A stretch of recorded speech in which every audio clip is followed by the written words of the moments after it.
अध्याय 551 युद्ध का चरम। अनुवादक एंडलेस फैंटेसी अनुवाद संपादक एंडलेस फैंटेसी अनुवाद। दूसरे दिन दोनों आकृतियां मंच के ऊपर एक दूसरे के सामने खड़ी थीं। उनमें से एक बादल पर था और उसके कंधे पर एक काली छड़ी थी। वह कोई और नहीं बल्कि शीमू था। दूसरा व्यक्ति ड्रैगन के शल्कों और चमकदार कवच से ढका हुआ था। उसके चेहरे पर गर्व के भाव थे। वह अपना सुनहरा चाकू हाथ में लिए हुए था। यह वह 100 वर्षीय शिष्य था जो किंगलान की पवित्र भूमि में प्रथम स्थान पर था।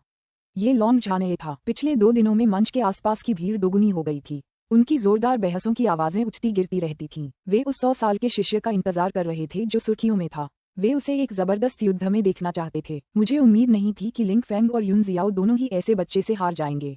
यह मेरे लिए बहुत बड़ा आश्चर्य था, लॉन्ग जानिए ने कहा। शिमयू ने उनसे कहा, मैं आज भी अपनी जीत का सिलसिला जारी रखूंगा। क्या मजाक है, तुम्हें अपने अहंकार की कीमत चुकानी पड़ेगी, लॉन्ग झाई ने घृणा से कहा। हम मंच पर लॉन्ग झाने के हाथ में सुनहरा ड्रैगन चाकू अचानक एक विशाल सुनहरे ड्रैगन में बदल गया। उसका लंबा शरीर ऊपर नीचे घूमता हुआ शीमयू पर भयंकर रूप से टूट पड़ा। शीमयू ने अपने हाथ में पकड़े लंबे डंडे को घुमाया, जिससे तुरंत ही एक सफेद बवंडर उत्पन्न हुआ जो सुनहरे ड्रैगन की ओर बढ़ गया। धमाका। टक्कर की आवाज सुनकर ड्रैगन सीधे सफेद बवंडर के बीच से गुजर गया और उसकी गति उसे आगे ले गई। शीमयू ने अपने सामने आ रही आघात तरंगों का सामना किया और भागे नहीं। इसके बजाय उन्होंने इच्छाधारी स्टील स्टिक को थामे आगे बढ़े। स्टिक तकनीक का बारीकी से अभ्यास करते हुए उनकी बाहें फड़क रही थीं। हाँ, शीमयू ने हवा में चीखते हुए स्टील के डंडे को कसकर पकड़ लिया और बड़ी तेजी से आक्रमणकारी सुनहरे ड्रैगन की ओर दौड़ा। काले डंडे ने आकाश को ढक लिया और अचानक एक विशाल छाया बन गई। उसने सुनहरे अजगर को एक विशाल पर्वत की तरह ढक लिया। धमाका। पूरा मंच कांप उठा। हवा इतनी तेज थी कि धुएं और धूल से ढक गई, जिससे दर्शकों का नजारा धुंधला गया। जब धुआं थोड़ा छटा तो सबने देखा कि रिंग में एक बड़ा गड्ढा बन गया था और सुनहरा ड्रैगन अपने असली चाकू जैसे आकार में आ गया था। वह प्लेटफॉर्म पर धंसे हुए गड्ढे से तिरछा बाहर निकला हुआ था। लॉन्ग झाई ने आगे बढ़कर अपने बाएं हाथ के पंजे को मोड़ा और फिर अपनी छाती पर वार कर दिया। अजगर का चंगुल। रिंग के ऊपर आसमान में सुनहरी रोशनी फैल गई और अचानक एक विशाल बादल प्रकट हुआ। बादल से एक विशाल सुनहरा ड्रैगन का पंजा निकला और तेजी से नीचे आकर शीमयू को पकड़ लिया। शीमयू की पीठ पर लगे ज्वलंत पंख फड़फड़ाने लगे, जिससे वह विशालकाय पंजे की घातक पकड़ से बचने के लिए पीछे की ओर चला गया। चीचा। अजगर के पंजे 3 लोहे के हल जैसे थे। उन्होंने मंच पर 3 गहरी खायां खोद दी, जिससे भीड़ दंग रह गई। जैसे ही शीमयू रुका, उसके पीछे आध्यात्मिक शक्ति की एक प्रचंड लहर दौड़ गई। इससे पहले कि वह हिल पाता, उसे लगा जैसे पीछे से किसी विशाल हथौड़े ने वार किया हो और उसका शरीर जमीन पर गिर गया हो। उसे पता भी नहीं चला कि उसकी पीठ पर एक और सुनहरा ड्रैगन पंजा प्रकट हो गया था। लॉन्ग झाई ने अपना दाहिना हाथ हिलाया और मजाकिया लहजे में कहा, तुम्हारे पास देने के लिए बस इतना ही है? कितने कमजोर हो। शीमयू उठा और कुछ कदम पीछे हट गया क्योंकि उसके शरीर के एक तरफ के घावों से खून बह रहा था। जैसे ही वह आगे बढ़ा, उसके हाथ में मौजूद इच्छाधारी स्टील का डंडा हिलने लगा। एक सफेद हवा उसके चारों ओर लिपट गई, मानो एक काली छाया ने उसे ढक लिया हो। एक क्षण के लिए शिमयू भारी सफेद हवा से पूरी तरह से अस्पष्ट हो गया और एक जानवर की दहाड़ स्पष्ट रूप से सुनी जा सकती थी। शिमयू की दमनकारी शक्ति को महसूस करते हुए लॉन्ग झाने के चेहरे पर एक धूर्त मुस्कान थी। ये थोड़ा और दिलचस्प है। शिमयू की आंखों की रोशनी अचानक चमक उठी क्योंकि उसके हाथों में पकड़ा लंबा डंडा हिंसक रूप से हिल रहा था। एक भयंकर गर्जना के साथ सैकड़ों जानवर एक के बाद एक चीखने लगे, जबकि शिमयू के चारों ओर सफेद हवा उबल रही थी। एक थपथपाने की आवाज आई जो धीरे धीरे तेज होती गई, क्योंकि नीचे की धरती जोर से कांप रही थी। घेरे के चारों ओर खड़े शिष्य ये समझ नहीं पाए कि क्या हो रहा है और वे घबराकर पीछे हट गए। सफेद हवा जोरों से उमड़ी और भयंकर जानवरों की एक सेना बन गई। सैनिकों की तरह वे एक साथ एक धारा में इकट्ठा हुए और लॉन्ग झाई की ओर दौड़ पड़े। जानवरों की सेना के हमला करने के बाद शीमयू एक बार फिर पीछे हट गया, लेकिन उसके हाथ हिलना बंद नहीं हुए, बल्कि उनकी गति और बढ़ गई। लॉन्ग जानिए की जंगली आंखें सामने खड़ी जानवरों की सेना को देख रही थीं और उसके शरीर पर सुनहरी रोशनी जबरदस्त चमक उठी। वह 10 फीट से भी ज्यादा ऊंचे सुनहरे अजगर में बदल गया। उसका चेहरा मानव जैसा दिखने से बदलकर एक विशाल सुनहरे ड्रैगन के सिर जैसा हो गया। ड्रैगन का सिर बनाने के बाद लॉन्ग झाने की क्यूई तुरंत बढ़ गई, क्योंकि उसके पूरे शरीर से सुनहरी लहरें निकलीं, जो पूरे वलय में फैल गईं। पार्श्विक सेना स्वर्णिम लहरों से टकरा गई और उसकी गति बहुत कम हो गई। ओह, लॉन्ग झाई गुस्से से गुर्राया और उसके पैर मुड़ गए। अचानक उसने कदम बढ़ाया और जानवरों पर सीधा हमला कर दिया। 10 फुट से अधिक लंबे सुनहरे अजगर ने जंगली सेना पर हमला कर दिया। धमाका। एक जोरदार धमाके के बाद अनगिनत सुनहरी और सफेद लहरें चारों ओर फैल गईं, इस हद तक कि रिंग के चारों ओर का सुरक्षात्मक प्रकाश पर्दा लगभग फट गया। सुनहरे ड्रैगन के पंजे ने सेना पर प्रहार किया और अनगिनत हवाई जानवरों को मार डाला। लॉन्ग झाई धारा से बाहर निकल आया और उसकी आंखों में आत्मसंतुष्टि झलक रही थी। अगले ही पल उसके सामने एक विशाल लाल बवंडर आ गया, जिससे वह और भी अधिक आत्मसंतुष्ट हो गया। सर्पिलाकार लाल अजगर की बमबारी से शीमयू का शरीर जल रहा था और उसके कंधे पर लंबी छड़ी थी। जब उसने छड़ी को आकाश की ओर उछाला तो उसके मुंह के कोने पर एक मुस्कान उभर आई। स्वर्ग और पृथ्वी के लिए लाल बवंडर अचानक टूट गया और हवा के अनगिनत लाल झोंके स्वर्ग और पृथ्वी पर हर दिशा में फैल गए। धमाका। लॉन्ग झाई को लगा जैसे जमीन टूट गई हो और उसने अपने सामने के दृश्य को देखा। काचा असंख्य चमकती हुई बिजली बारिश की तरह गिर रही थी, लुढ़कती हुई रिंग के केंद्र को घेर रही थी। उसके पैरों के नीचे की जमीन अचानक टुकड़ों में फट गई और काले आग के गोले में बदल गई जो उसकी ओर उड़ने लगे। बिजली की रोशनी और आग एक दूसरे को प्रकाशित कर रहे थे, मानो दुनिया काले और सफेद रंग में रंगी हो। रिंग के चारों ओर खड़े स्तब्ध शिष्यों ने आश्चर्य से आकाश की ओर देखा। रिंग के किनारे पर चमकता नीला अवरोध आखिरकार ढह गया। पल भर में अवरोध के बड़े बड़े टुकड़े बाहर गिरकर रिंग में फट गए। ये देखकर भीड़ अपने आप को चोट से बचाने के लिए दूर भाग गई। युद्ध मंच पर बैठे एक सींग वाले उस अनुभवी योद्धा ने तुरंत एक नीली रोशनी जलाई। उसके हाथ के एक इशारे से एक प्राचीन कांसे का अष्टकोणीय दर्पण उड़कर अंगूठी के ऊपर मडरा गया। दर्पण से प्रकाश का एक चमकीला नीला पर्दा गिरा और पूरे वलय के चारों ओर फैल गया तथा उसे चमकदार विद्युत रोशनी से ढक दिया। भीड़ में से कुछ लोग उत्साह से चिल्लाए, संरक्षक यहाँ हैं। परिवर्तन स्पष्ट था। मंच के मध्य में काले और सफेद बिजली के बीच अचानक एक सुनहरी चमक दिखाई दी। हल्की सी आवाज के साथ शक्ति की एक अविश्वसनीय लहर उभरी। 8 फुट के दर्पण से बना जादुई प्रकाश का पर्दा जोर से रिंग से टकराया, जिससे भीड़ में मौजूद शिष्यों में चीखें उठ गईं। सौभाग्यवश पुनः स्थिर होने से पहले अवरोध केवल थोड़ा हिला। पर्दे के पीछे शिम्यू की छाती पर सुनहरी रोशनी से चोट लगी और उसके मुंह से खून निकलने लगा। सुनहरी रोशनी फूटने के साथ साथ गरजने की काली और सफेद रोशनी आग में घुल मिल गई और आपस में गुंथ गई। काला चबूतरा गायब हो गया था, बस एक काला गड्ढा दिखाई दे रहा था। शिम्यू गड्ढे के अंदर एक घुटने के बल बैठा था। उसने एक हाथ से इच्छाधारी स्टील के डंडे को थामे रखा था जो उसे सहारा दे रहा था। उसका शरीर सुनहरे शल्कों से ढका हुआ था और उसने अपनी छाती ऊंची उठाई हुई थी। स्वर्ग और पृथ्वी ने उसकी सारी आंतरिक क्यूई को समाप्त कर दिया था। फिर उस पर सुनहरी रोशनी का प्रहार हुआ, जिससे उसकी वास्तविक क्यूई भी समाप्त हो गई और उसे बहुत नुकसान पहुंचा। दूसरी तरफ लॉन्ग झाई धीरे धीरे जमीन से उठा। उसका कवच क्षतिग्रस्त था और उसके कुछ टुकड़े गायब थे। उसके मुंह के कोने से खून टपक रहा था। उसकी त्वचा के जो हिस्से खुले थे उनमें कालापन था, जिससे वह बहुत दुखी लग रहा था।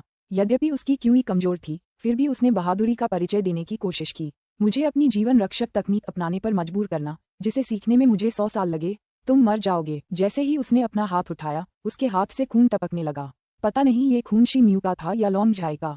शिम्यू को गहरा सदमा लगा और वह मन ही मन जानता था कि वह मर चुका है। हे। लॉन्ग झाई ने भयावह हंसी हंसते हुए अपने ड्रैगन पंजों से खुद की छाती पर वार किया, जिससे उसके शरीर पर अजीब निशान बन गए। जाना। शिम्यू की बाह में संघर्ष हुआ और इच्छाधारी स्टील स्टाफ तुरंत आगे की ओर उड़ गया, सीधे लॉन्ग झाई की ओर। लॉन्ग झाई ने ये देखा और जल्दी से भाग निकला। वह बड़ी मुश्किल से उस लंबे काले कर्मचारी से बच पाया। तुम मर रहे हैं। लॉन्ग झाई गुस्से में गुर्राया और धीरे से जादुई मंत्र पड़ा। वह मंत्रोच्चार करता रहा और हाथ उठाकर अपने पंजों से उसकी छाती पर वार करता रहा। उसकी आंखें शिम्यू की ओर उग्रता से देख रही थीं, लेकिन उसने अपने प्रतिद्वंद्वी में वह घबराहट नहीं देखी जो वह चाहता था। शिम्यू के मुंह का कोना अचानक ऊपर उठ गया, एक धूर्त मुस्कान। उसने अपनी 2 उंगलियां आगे की ओर उठाई हुई थीं और मंत्रोच्चार भी कर रहा था। बड़ा करो। लॉन्ग झाई हक्का बक्का रह गया। वह अपने गुप्त कौशल पर ध्यान केंद्रित कर रहा था, इसलिए वह आने वाली चुनौती से बच नहीं पा रहा था। उसे अपने हाथ आगे करके जल्दी से पीछे मुड़ना पड़ा। पेंग। शिम्यू विशफुल स्टील स्टाफ के साथ हॉकिंग फ्लो तकनीक का प्रयोग कर रहा था। वह स्टाफ तुरंत बड़ा हो गया और पूरी ताकत से लॉन्ग झाई की बाहों पर सीधा प्रहार किया। अध्याय 552 आत्मचर्चा का। हड्डियां टूटने की आवाज हवा में भर गई। लॉन्ग झाई की भुजाएं एक अलग कोण पर मुड़ गईं और उसके बाद एक फटने की आवाज आई जब विशफुल स्टील स्टाफ उसकी छाती से टकराया। उसके मुंह से खून निकलने लगा और उसका शरीर पीछे की ओर उछल गया तथा वह बेहोश होकर जमीन पर गिर पड़ा। इच्छाधारी स्टील स्टाफ एक बार फिर वापस उछला और शिम्यू के हाथों में आ गया। पेंग। शिम्यू का शरीर लड़खड़ा गया और उसने संतुलन बनाने के लिए अपने दोनों हाथ जमीन पर पटक दिए। रिंग में तुरंत ही सन्नाटा छा गया। आसमान में 8 फीट ऊपर नीले प्रकाश के पर्दे ने नीचे के खंडहरों को ढक रखा था। खंडहरों के चारों ओर हर कोई प्रकाश पर्दे के माध्यम से उस आकृति को देख रहा था जो अभी तक अपनी आंखों में उदासीनता के साथ गिरी हुई थी। इस युद्ध में शिम्यू और लॉन्ग झाई दोनों ने जो ताकत दिखाई वह सबकी उम्मीदों से कहीं बढ़कर थी, खासकर टू हेवन एंड अर्थ तकनीक। यह इतनी शक्तिशाली थी कि इसने लगभग सब कुछ पूरी तरह से नष्ट कर दिया और दर्शकों की यादों में एक अविस्मरणीय छाप छोड़ गई। शिम्यू ने सबको साबित कर दिया कि वह किसी भी स्वर्ग श्रेणी के शिष्य से कम शक्तिशाली नहीं है। जो लोग उसकी शक्ति और क्षमताओं पर सवाल उठाते थे और संदेह करते थे, उनके लिए एक चेतावनी थी। भीड़ में मौजूद लोगों में से किंग झांगटियन, जियांग शुइशुई, चिनिजी, मा लॉन्ग और अन्य लोग दूर से शिम्यू को देख रहे थे। उनके चेहरों पर आश्चर्य और ईर्ष्या के साथ प्रशंसा के भाव साफ दिखाई दे रहे थे। आखिरकार शिम्यू ने भी उन्हीं के साथ किंगलान की पवित्र भूमि में प्रवेश किया था। कौन जानता था कि 20 साल से भी कम समय में उसकी शक्ति इतनी ऊंचाई तक पहुंच जाएगी। झाओ जी, जिन्हें किंगलान ने अपना समर्थक शिष्य मान लिया था, लॉन्ग झाने से बराबरी पर थे। किसी को उम्मीद नहीं थी कि झाने युद्ध में हार जाएंगे। हालांकि इस लड़ाई में शिम्यू को चोटें आई थीं, फिर भी वे मजबूती से खड़े थे। लू जिन, झाओ शेनलेई, दाई तुओ और अन्य लोग जो उस समय शिमयू के साथ रास्ते में मिले थे, वे इतने हैरान थे कि वे अपने चेहरे पर शर्मिंदगी नहीं छिपा सके। उन्हें युद्ध का अच्छा दृश्य दिखाई दिया और यह उन लोगों के लिए एक सबक था जो अहंकारी थे और नए शिष्यों को नीची नजर से देखते थे। ऊंचे मंच से कुछ ही दूरी पर उद्घोषक ने अपना हाथ हिलाया और 8 फुट का दर्पण नीली रोशनी की किरण में बदल गया, जो उसकी हथेली तक सिमट गई। जिन दाओ नाम का एक सींग वाला अनुभवी सैनिक नीचे खंडहरों में कहीं उड़कर आया। लॉन्ग झाने की चोट की जांच करने के बाद वह उठा और गहरी सांस लेते हुए शिमयू की ओर देखा, जो लॉन्ग झाने के बेहोश शरीर से कुछ ही दूरी पर खड़ा था। शिमयू ने आधिकारिक तौर पर शीर्ष 3 शिष्यों को हरा दिया है और अब वह जादुई सड़क की चुनौती के लिए योग्य है। 7 दिन बाद जैसे ही शिमयू ने जादुई मंदिर के हॉल में कदम रखा, एक उपयाजक दूर खड़ा था। उसके चेहरे पर सम्मान भरा भाव था। उसके बगल में एक अधेड़ उम्र का आदमी खड़ा था, जिसकी कमर में एक लंबी तलवार बंधी थी और शरीर पर एक नीला वस्त्र था। ऐसा लग रहा था कि यह आदमी जादुई मार्ग का विधानपालक हो सकता है।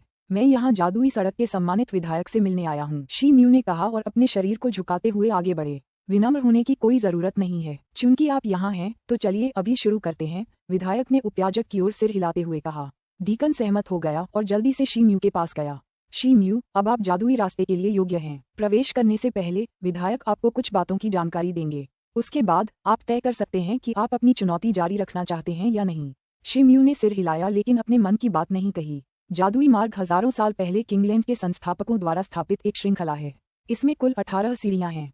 हर सीढ़ियां एक दुनिया का प्रतिनिधित्व करती हैं और हर अलग दुनिया आपकी आंतरिक इच्छा पर आधारित है। ध्यान रखें, ये भ्रम स्वयं सिद्ध है क्योंकि जादू व्यक्ति के हृदय से उत्पन्न होता है।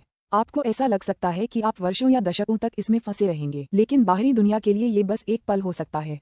चूंकि यह भ्रम अत्यंत प्रबल है, इसलिए इसमें फंसने से मानसिक संतुलन खो सकता है और आत्मा का विनाश भी हो सकता है। जादुई मार्ग न केवल खतरनाक है बल्कि अप्रत्याशित भी है। क्या आप वाकई इस चुनौती को स्वीकार करना चाहते हैं? मैंने चुनौती को जारी रखने का मन बना लिया है, इसलिए कृपया मुझे आगे बढ़ने की अनुमति दें। शिमयू की आंखें चमक उठीं और उन्होंने दृढ़ निश्चयी स्वर में उत्तर दिया, ठीक है। तो ये देखकर कि शिमयू कितना दृढ़ था, विधायक मन ही मन उसकी सराहना करने से खुद को नहीं रोक सके। चूंकि तुमने अपना मन बना लिया है तो मेरे साथ आओ, उपयाजक ने कहा और शिमयू को जादुई मंदिर के आंतरिक हॉल में ले गया। मंदिर के मध्य में पत्थर के स्तंभों से घिरा एक गोलाकार ढांचा था। इस समूह के बाहरी भाग में समान ऊंचाई के 36 सफेद पत्थर के स्तंभ थे। इन स्तंभों पर एक जानवर की आकृति उकेरी गई थी जो बिना सींग या शल्क वाले सांप जैसा दिखता था। जानवर को पत्थर के खंभे के चारों ओर लपेटा गया था और उसकी खोपड़ी ऊपर से वार की गई थी, जो व्यूह के केंद्र की ओर मुंह करके अपने नुकीले दांत खोले हुए थी। उस अजीब जानवर को देखकर शिमयू ने उसे कुछ और बार देखा। जैसे जैसे वह उसे और देखता गया, उसे याद आया कि उसने उसे एक प्राचीन पशु श्रेणी में देखा था। उस जानवर को क्लैम कहा जाता था, जो समुद्री सांप की एक प्रजाति थी। ये कठोर परिस्थितियों में भी जीवित रहने की क्षमता रखता था। सरणी के केंद्र को देखने पर पता चला कि बीच में एक काला पत्थर था जो 6 फीट ऊंचा था और जिसका आकार अनियमित था। वह काला पत्थर क्रिस्टल का था, जिसमें से एक चमकदार चमक निकल रही थी और उस पर एक धुंधला और जटिल श्राप अंकित था। ये जादुई पत्थर है, इस पर तुम्हारे खून की एक बूंद पड़ने से संबंध स्थापित हो जाएगा, उपयाजक ने शिमयू से कहा। शिमयू ने उपयाजक और विधायक को एक साथ कतार में सिर रखते देखा। उनकी भुजाएं आत्मिक ऊर्जा से भर गईं और उनकी हथेलियों से लाल रक्त की एक बूंद निकली, जिसके बाद उन्होंने काले क्रिस्टल की सतह पर दबाव डाला। जैसे ही उनकी हथेलियां क्रिस्टल की सतह से टकराईं, उससे एक लाल रोशनी निकली और उसके बाद कुछ जटिल जादुई रून भी लाल रंग में चमक उठे। ये रोशनी शिमयू के चेहरे पर भी पड़ी, जिससे वह भी लाल दिखाई देने लगा। शिमयू ने कुछ देर इंतजार किया, लेकिन कोई बदलाव नहीं हुआ। मन ही मन सोच रहा था कि क्या हो रहा है। तभी विधायक ने धीरे से कुछ बुदबुदाया। ये जादुई मार्ग की शुरुआत है और इसे खोलने के लिए एक पवित्र श्रेणी के योद्धा की आवश्यकता है। मैं ही इसे आपकी ओर से खोलूंगा। ऐसा कहते ही उसकी हथेली नीले रंग में चमक उठी और सीधे एक सफेद पत्थर के खंभे की ओर बढ़ गई। सफेद पत्थर का स्तंभ अचानक चमकने लगा और जैसे ही उसने नीली रोशनी ग्रहण की, वह जेड की तरह चमकने लगा। पत्थर का खंभा कुछ देर के लिए जगमगा उठा, क्योंकि उस पर से निकलने वाली सफेद रोशनी बाहर निकलकर दोनों तरफ के पत्थर के खंभों तक पहुंच रही थी। फिर दूसरा खंभा भी सफेद रोशनी से जगमगाने लगा। कुछ ही मिनटों में सभी 36 पत्थर के खंभे सफेद रोशनी से जगमगा उठे। शिमयू ने देखा कि पत्थर के खंभों पर बैठे शांत जानवर का सिर अचानक हिल गया, मानो अभी अभी जिंदा हुआ हो। उसने अपना मुंह चौड़ा किया और जादुई रूनों के केंद्र की ओर सफेद रोशनी की एक किरण थूकी। 36 चमकदार सफेद रोशनियां एक साथ इकट्ठी हुईं और शिमयू के सामने काले स्पा में प्रवेश कर गईं। क्रिस्टल के ऊपर एक काला भंवर दिखाई दिया, जिसके बाद अंदर से एक शक्तिशाली फाड़ने वाली शक्ति उत्पन्न हुई। शिमयू ने बिल्कुल भी प्रतिरोध नहीं किया और स्वेच्छा से बल को अपने अंदर खींचने दिया। जैसे ही उसकी आकृति गायब हुई, काला भंवर भी गायब हो गया। भिनभिनाहट की आवाज गायब होते ही हॉल में सन्नाटा छा गया। एक चक्कर के बाद शिमयू की आंखें चमक उठीं, क्योंकि उसने स्वयं को एक बिल्कुल अलग स्थानिक आयाम में पाया। शिमयू ने अपने आसपास नजर दौड़ाई। प्रवेश द्वार काले कोहरे से भरा था। ऐसा लग रहा था जैसे वह किसी अंतहीन शून्य में देख रहा हो। उसके सामने एक टेढ़ा मेढ़ा रास्ता था जो काले क्रिस्टल की पतली परत से बना हुआ प्रतीत हो रहा था, जो घने काले कोहरे की गहराई में जाता था। स्वाभाविक रूप से उसने उस परीक्षा में भाग लेने की जल्दी नहीं की, बल्कि जब उसने अपनी आत्मिक इंद्रिय से रास्ते को देखा तो उसकी आंखों से एक सुनहरी चमक निकल रही थी। हालांकि उसे ये देखकर आश्चर्य हुआ कि एक घना काला कोहरा उसकी दृष्टि को अवरुद्ध कर रहा था। कोहरे के कारण सामने वाले रास्ते के अलावा कुछ न देख पाने के कारण उसके पास उस रास्ते पर जाने के अलावा कोई और रास्ता नहीं था। चूंकि इस शून्य में सिर्फ एक ही रास्ता था, इसलिए शी म्यू ने ज्यादा नहीं सोचा। पैर उठाकर वह काले क्रिस्टल वाले रास्ते पर चल पड़ा। जैसे ही उसने उस पर पैर रखा, उसके दिल में एक अजीब सी अनुभूति हुई और वह तेजी से धड़कने लगा। वह अपनी छाती को पकड़े रहने के अलावा कुछ नहीं कर सका और सांस लेने तथा खुद को स्थिर करने के लिए नीचे झुका। जैसे ही वह घुटनों के बल झुका, शी म्यू ने क्रिस्टल पथ पर अपना प्रतिबिंब देखा। प्रतिबिंब के चेहरे पर एक तीखी अभिव्यक्ति थी, लेकिन वह चिंतित भी था क्योंकि प्रतिबिंब ने नीले वस्त्र और रक्त से सने सुनहरे कवच पहने हुए थे। वह किसी ऐसे सेनापति जैसा लग रहा था जो युद्ध के मैदान में हुए रक्तपात से अभी अभी बचकर आया हो। शी म्यू ने ऊपर देखा और एक सीटी जैसी आवाज उसके कान में गूंजी, मानो उसे कोई काला तीर लग गया हो। उसके पीछे से एक दर्दनाक चीख आई। वह तुरंत पीछे मुड़ा और देखा कि एक सैनिक पूरी तरह कवच पहने हुए है और उसकी आंख में गोली लगी है। उसने एक हाथ से काले तीर की नोक पकड़ी हुई थी और वह डर और दर्द से चीख रहा था। शी म्यू सदमे से बाहर आ गया। उसने तुरंत अपने आसपास नजर दौड़ाई और खुद को कवच पहने अनगिनत सैनिकों के बीच पाया। वे तरह तरह के घातक हथियार लिए उसकी ओर बढ़ रहे थे। दूरी पर हल्के कवच पहने अनगिनत तीरंदाज खड़े थे, जो लगातार उसकी दिशा में काले तीर चला रहे थे। नीचे जमीन साथी शहीद योद्धाओं के ताज़ा खून से सनी हुई थी। ज्यादातर खून अभी भी ताज़ा था, जिससे वातावरण खूनी बदबू से भर गया था। अनगिनत दर्दनाक चीखें और चीखें शी म्यू के कानों में गूंज रही थीं, जो उसे अंदर तक चोट पहुंचा रही थीं। सभी चीखों और चिल्लाहटों के बीच एक जोरदार और स्पष्ट आदेश अचानक शी म्यू के कान में गूंजा, जिसने उसे चौंका दिया और वास्तविकता में वापस ला दिया। योद्धा शी म्यू, दुश्मन को जल्दी से मार डालो। जैसे ही उसने उस दिशा में देखा जहाँ से आवाज आ रही थी, उसे लाशों के ढेर इतने ऊंचे दिखाई दिए मानो वे एक पहाड़ी का आकार ले रहे हों। लाशों के ऊपर एक भारी भरकम आदमी खड़ा था, जिसने भारी कवच पहना हुआ था। उसने एक हाथ में एक लंबा चाकू और दूसरे हाथ में एक कोपड़ी लहराई और शी म्यू से आंखें मिलाईं। आखिर क्या हो रहा था? ये सब कैसे हुआ? शी म्यू एक क्षण के लिए ठिठक गया। काले कवच पहने हुए खून से सने चेहरे वाले कई सैनिक शी म्यू की ओर दौड़े और जमीन पर गिर पड़े। कृपया हमें दुश्मन को कुचलने के लिए नेतृत्व करें। दुश्मन को कुचल दो, दुश्मन को कुचल दो। शी म्यू ने नारकीय दृश्य को देखा। उसकी सांसें पल पल गहरी होती जा रही थीं। उसका दिल पहले से कहीं ज्यादा तेजी से धड़क रहा था और उसके भीतर खूनी हिंसा का एहसास उसके दिल पर छा रहा था। मार डालो, शी म्यू गुस्से में चिल्लाया और उसके हाथ में 3 फुट लंबी तलवार थी। वह तलवार कसकर पकड़े हुए आगे बढ़ा। वह अपनी ओर आ रहे एक भारी भरकम कवचधारी घुड़सवार की ओर हवा में उछला। पल भर में उसने उस आदमी और उसके सवार घोड़े को मार गिराया। शी म्यू के अंदर रक्त पिपासा और एड्रेनालाइन की भावना उमड़ पड़ी। उसकी आंखें खून से लगभग अंधी हो गईं, जबकि उसके दिल में एक अवर्णनीय खुशी थी। अध्याय 553 अंतहीन वध। अनुवादक एंडलेस फैंटेसी अनुवाद संपादक एंडलेस फैंटेसी अनुवाद। मार डालो, सब कुछ मार डालो। शी म्यू जितना ज्यादा मारता, उसके अंदर की इच्छा उतनी ही बढ़ती जाती। उसने एक हाथ से अपना गाल पोंछा, फिर उत्सुकता में खरगोश की तरह आगे पीछे कूदने लगा। हर बार जब वह लंबे चाकू से हमला करता और धातु के कंकाल की हड्डियों पर वार करता, तो कई लोगों की जान चली जाती। उसका लंबा चाकू नीचे से तिरछा निकला और दूसरी तरफ के एक सैनिक ने चाकू के 2 टुकड़े कर दिए। जैसे ही उनके शरीर हिले, लंबा चाकू बगल की ओर लहराया और दुश्मन का सिर काटकर फेंक दिया गया। लोहे के कवच वाले घुड़सवारों से लेकर स्टील के कवच वाले तीरंदाजों तक। शी म्यू को खुद नहीं पता था कि उसने कितने लोगों को मार गिराया, लेकिन वह जानता था कि जितना अधिक वह मार गिराएगा, उतना ही अधिक वह उत्साहित होगा। वह धीरे धीरे एक निर्णायक सेनापति की तरह बन गया और इस तथ्य को पूरी तरह भूल गया कि वह एक भिक्षु था। आखिरकार दुश्मन के सरदार का सिर अब उसके हाथ में था, पर वह रुका नहीं। तलवार हाथ में कसी, वह काले कवच वाले योद्धा को खून की प्यासी आंखों से घूर रहा था। उसका ज्ञान सागर अब रक्तरंजित वातावरण से पूरी तरह बिखर चुका था। हालांकि अभी केवल उस मध्य क्षेत्र पर आक्रमण होना बाकी था जहां स्वर्णिम दंड स्थित था। शी म्यू एक बार फिर अपने हाथ में लंबा चाकू लेकर बाहर निकला। ऐसा प्रतीत हो रहा था कि वह अपने सामने खड़े सैनिकों का वध करना चाहता था। जनरल शी म्यू, आप क्या कर रहे हैं? जनरल, मत करो। कई काले कवचधारी सैनिक डर के मारे चीखने लगे और शी म्यू के चाकू के नीचे दुबक गए। मारना। शी म्यू सैनिकों की गुहार पर ऐसे ध्यान नहीं दे रहा था मानो किसी बुरे सपने में डूबा हो। वह बस लगातार मार डालो शब्द बुदा रहा था। पफ, हाथ में पकड़े लंबे चाकू के वार से सैनिक का काला कवच टूट गया और लाल गर्म खून जमीन पर बहने लगा। मत करो, कृपया मुझे मत मारो। सैनिकों ने हताश होकर विनती की और भागने के लिए पीछे मुड़ने की कोशिश की। शी म्यू की आंखें लाल थीं जब वह सैनिकों की ओर बढ़ रहा था।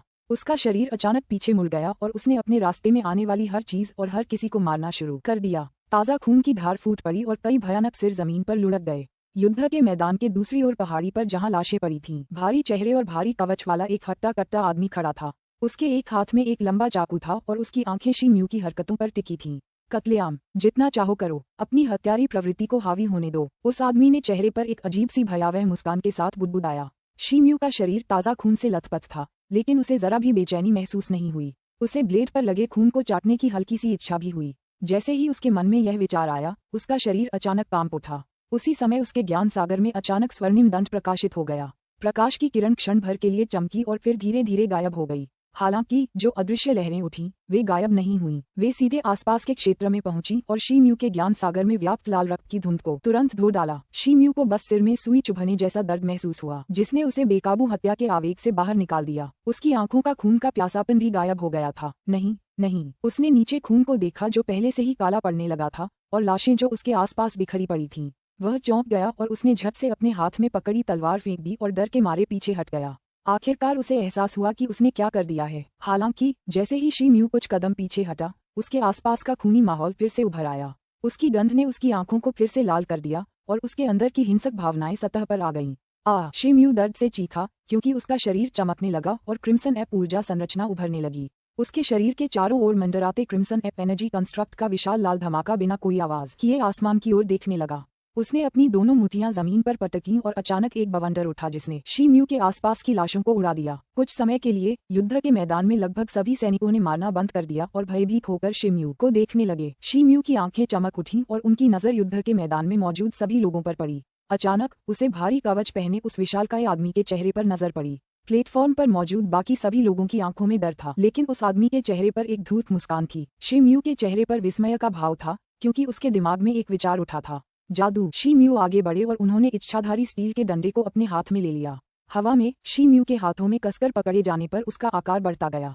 एक छलांग के साथ शी म्यू उछल पड़ा और उस विशालकाय आदमी की ओर झपटा। एक तरफ हटो। जब विशालकाय आदमी ने ये देखा तो उसकी आंखें पूरी तरह काली हो गईं। जैसे ही आवाज गिरी, युद्धभूमि में मौजूद सभी सैनिक मानो पागल हो गए। उनकी आंखें लाल और खून से लथपथ हो गईं। सभी ने अपने हथियार लहराए और मारने के इरादे से शी म्यू की ओर धावा बोल दिया। सामने दर्जनों काले कवचधारी सैनिक थे जो अपने हाथों में खून से सनी तलवारें लिए शी म्यू की ओर दौड़े। शी म्यू ने अपने हाथों से लाठी को पकड़ लिया और उसका आधा हिस्सा जमीन में गहराई तक घुसा दिया। फिर जैसे ही डंडा आगे की ओर पटका गया, उसकी बाहों की नसें उभरने लगीं।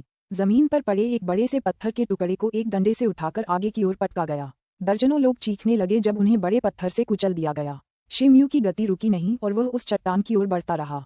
उसके हाथ में मौजूद इच्छाधारी स्टील का डंडा बेतहाशा नाच रहा था जब वह उस विशालकाय आदमी की ओर दौड़ा और सैनिकों की सेना पर टूट पड़ा। उसके सामने 1000 से अधिक काले कवचधारी सैनिक और सैकड़ों अन्य हल्के कवचधारी सैनिक थे जिनके पास लंबे धनुष थे। हुला, सैकड़ों काले पंख वाले तीर हवा में सीटी बजाते हुए एक बड़े काले तीर की वर्षा में विलीन हो गए, जिसने आकाश को ढक लिया। शी म्यू का चेहरा अपरिवर्तित रहा, जबकि उसके हाथ में पकड़ा काला लंबा डंडा लगातार नाच रहा था, जिससे भिनभिनाने जैसी ध्वनि उत्पन्न हो रही थी। उसके ऊपर से सफेद हवा बहने लगी और उसके बाद गुनगुनाने की आवाजें आने लगीं, जिससे वह लिपट गया। जानवर हैरान रह गया। शी म्यू ने अपने सामने छड़ी सरका दी, क्योंकि वह अचानक चौंक गया और उसके बाद एक लंबी चीख निकली। उस अशांत सफेद हवा में अनगिनत पक्षी और जानवर मानो किसी मूसलाधार बारिश के दरिया में बह रहे हों, मानो कोई सफेद दीवार कई फीट ऊंची हो जो बिना रुके आगे बढ़ रही हो। जब काले तीर की वर्षा सफेद गैस की दीवार पर गिरी तो वह टूट गई और पाउडर में बदल गई। भयंकर बाढ़ के प्रभाव से हजारों सैनिक तुरंत गिर पड़े। शी म्यू एक आकर्षक जानवर को देखकर चौंक गया, क्योंकि उसके सामने एक सैनिक खड़ा था जिसके सामने कोई बाधा नहीं थी। वह बिना किसी हिचकिचाहट के तेजी से उस आदमी की ओर दौड़ा। उसके पैरों के नीचे जमीन हवाई जानवरों के रौंदने से फट गई थी और सैनिकों की लाशें हर जगह पड़ी थीं। जमीन की मिट्टी लाल खून से सनी हुई थी। शी म्यू रक्त लाल मिट्टी पर कूद गया और उस विशालकाय आदमी के सामने पहुंचा। जब उस आदमी ने ये देखा तो वह लाश पर अड़ा रहा। उसने न तो शी म्यू का स्वागत किया और न ही उससे भागा।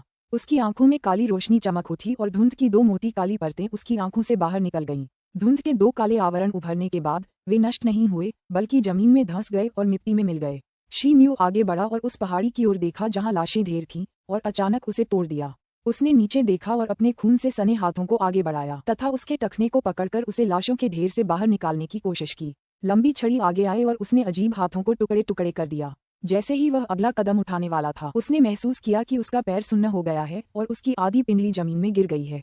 उसकी नजरें इधर उधर घूमीं और उसने पाया कि उसके पैरों के नीचे की ठोस जमीन नरम होकर दलदल में बदल गई थी। उसके आसपास आधे फुट के दायरे में जमीन खून से लाल हो गई थी। मिट्टी के पत्थर भी गायब हो गए थे। वे गाढ़े गहरे लाल प्लाज्मा में बदल गए थे और उसके दोनों पैर उसमें फंस गए थे।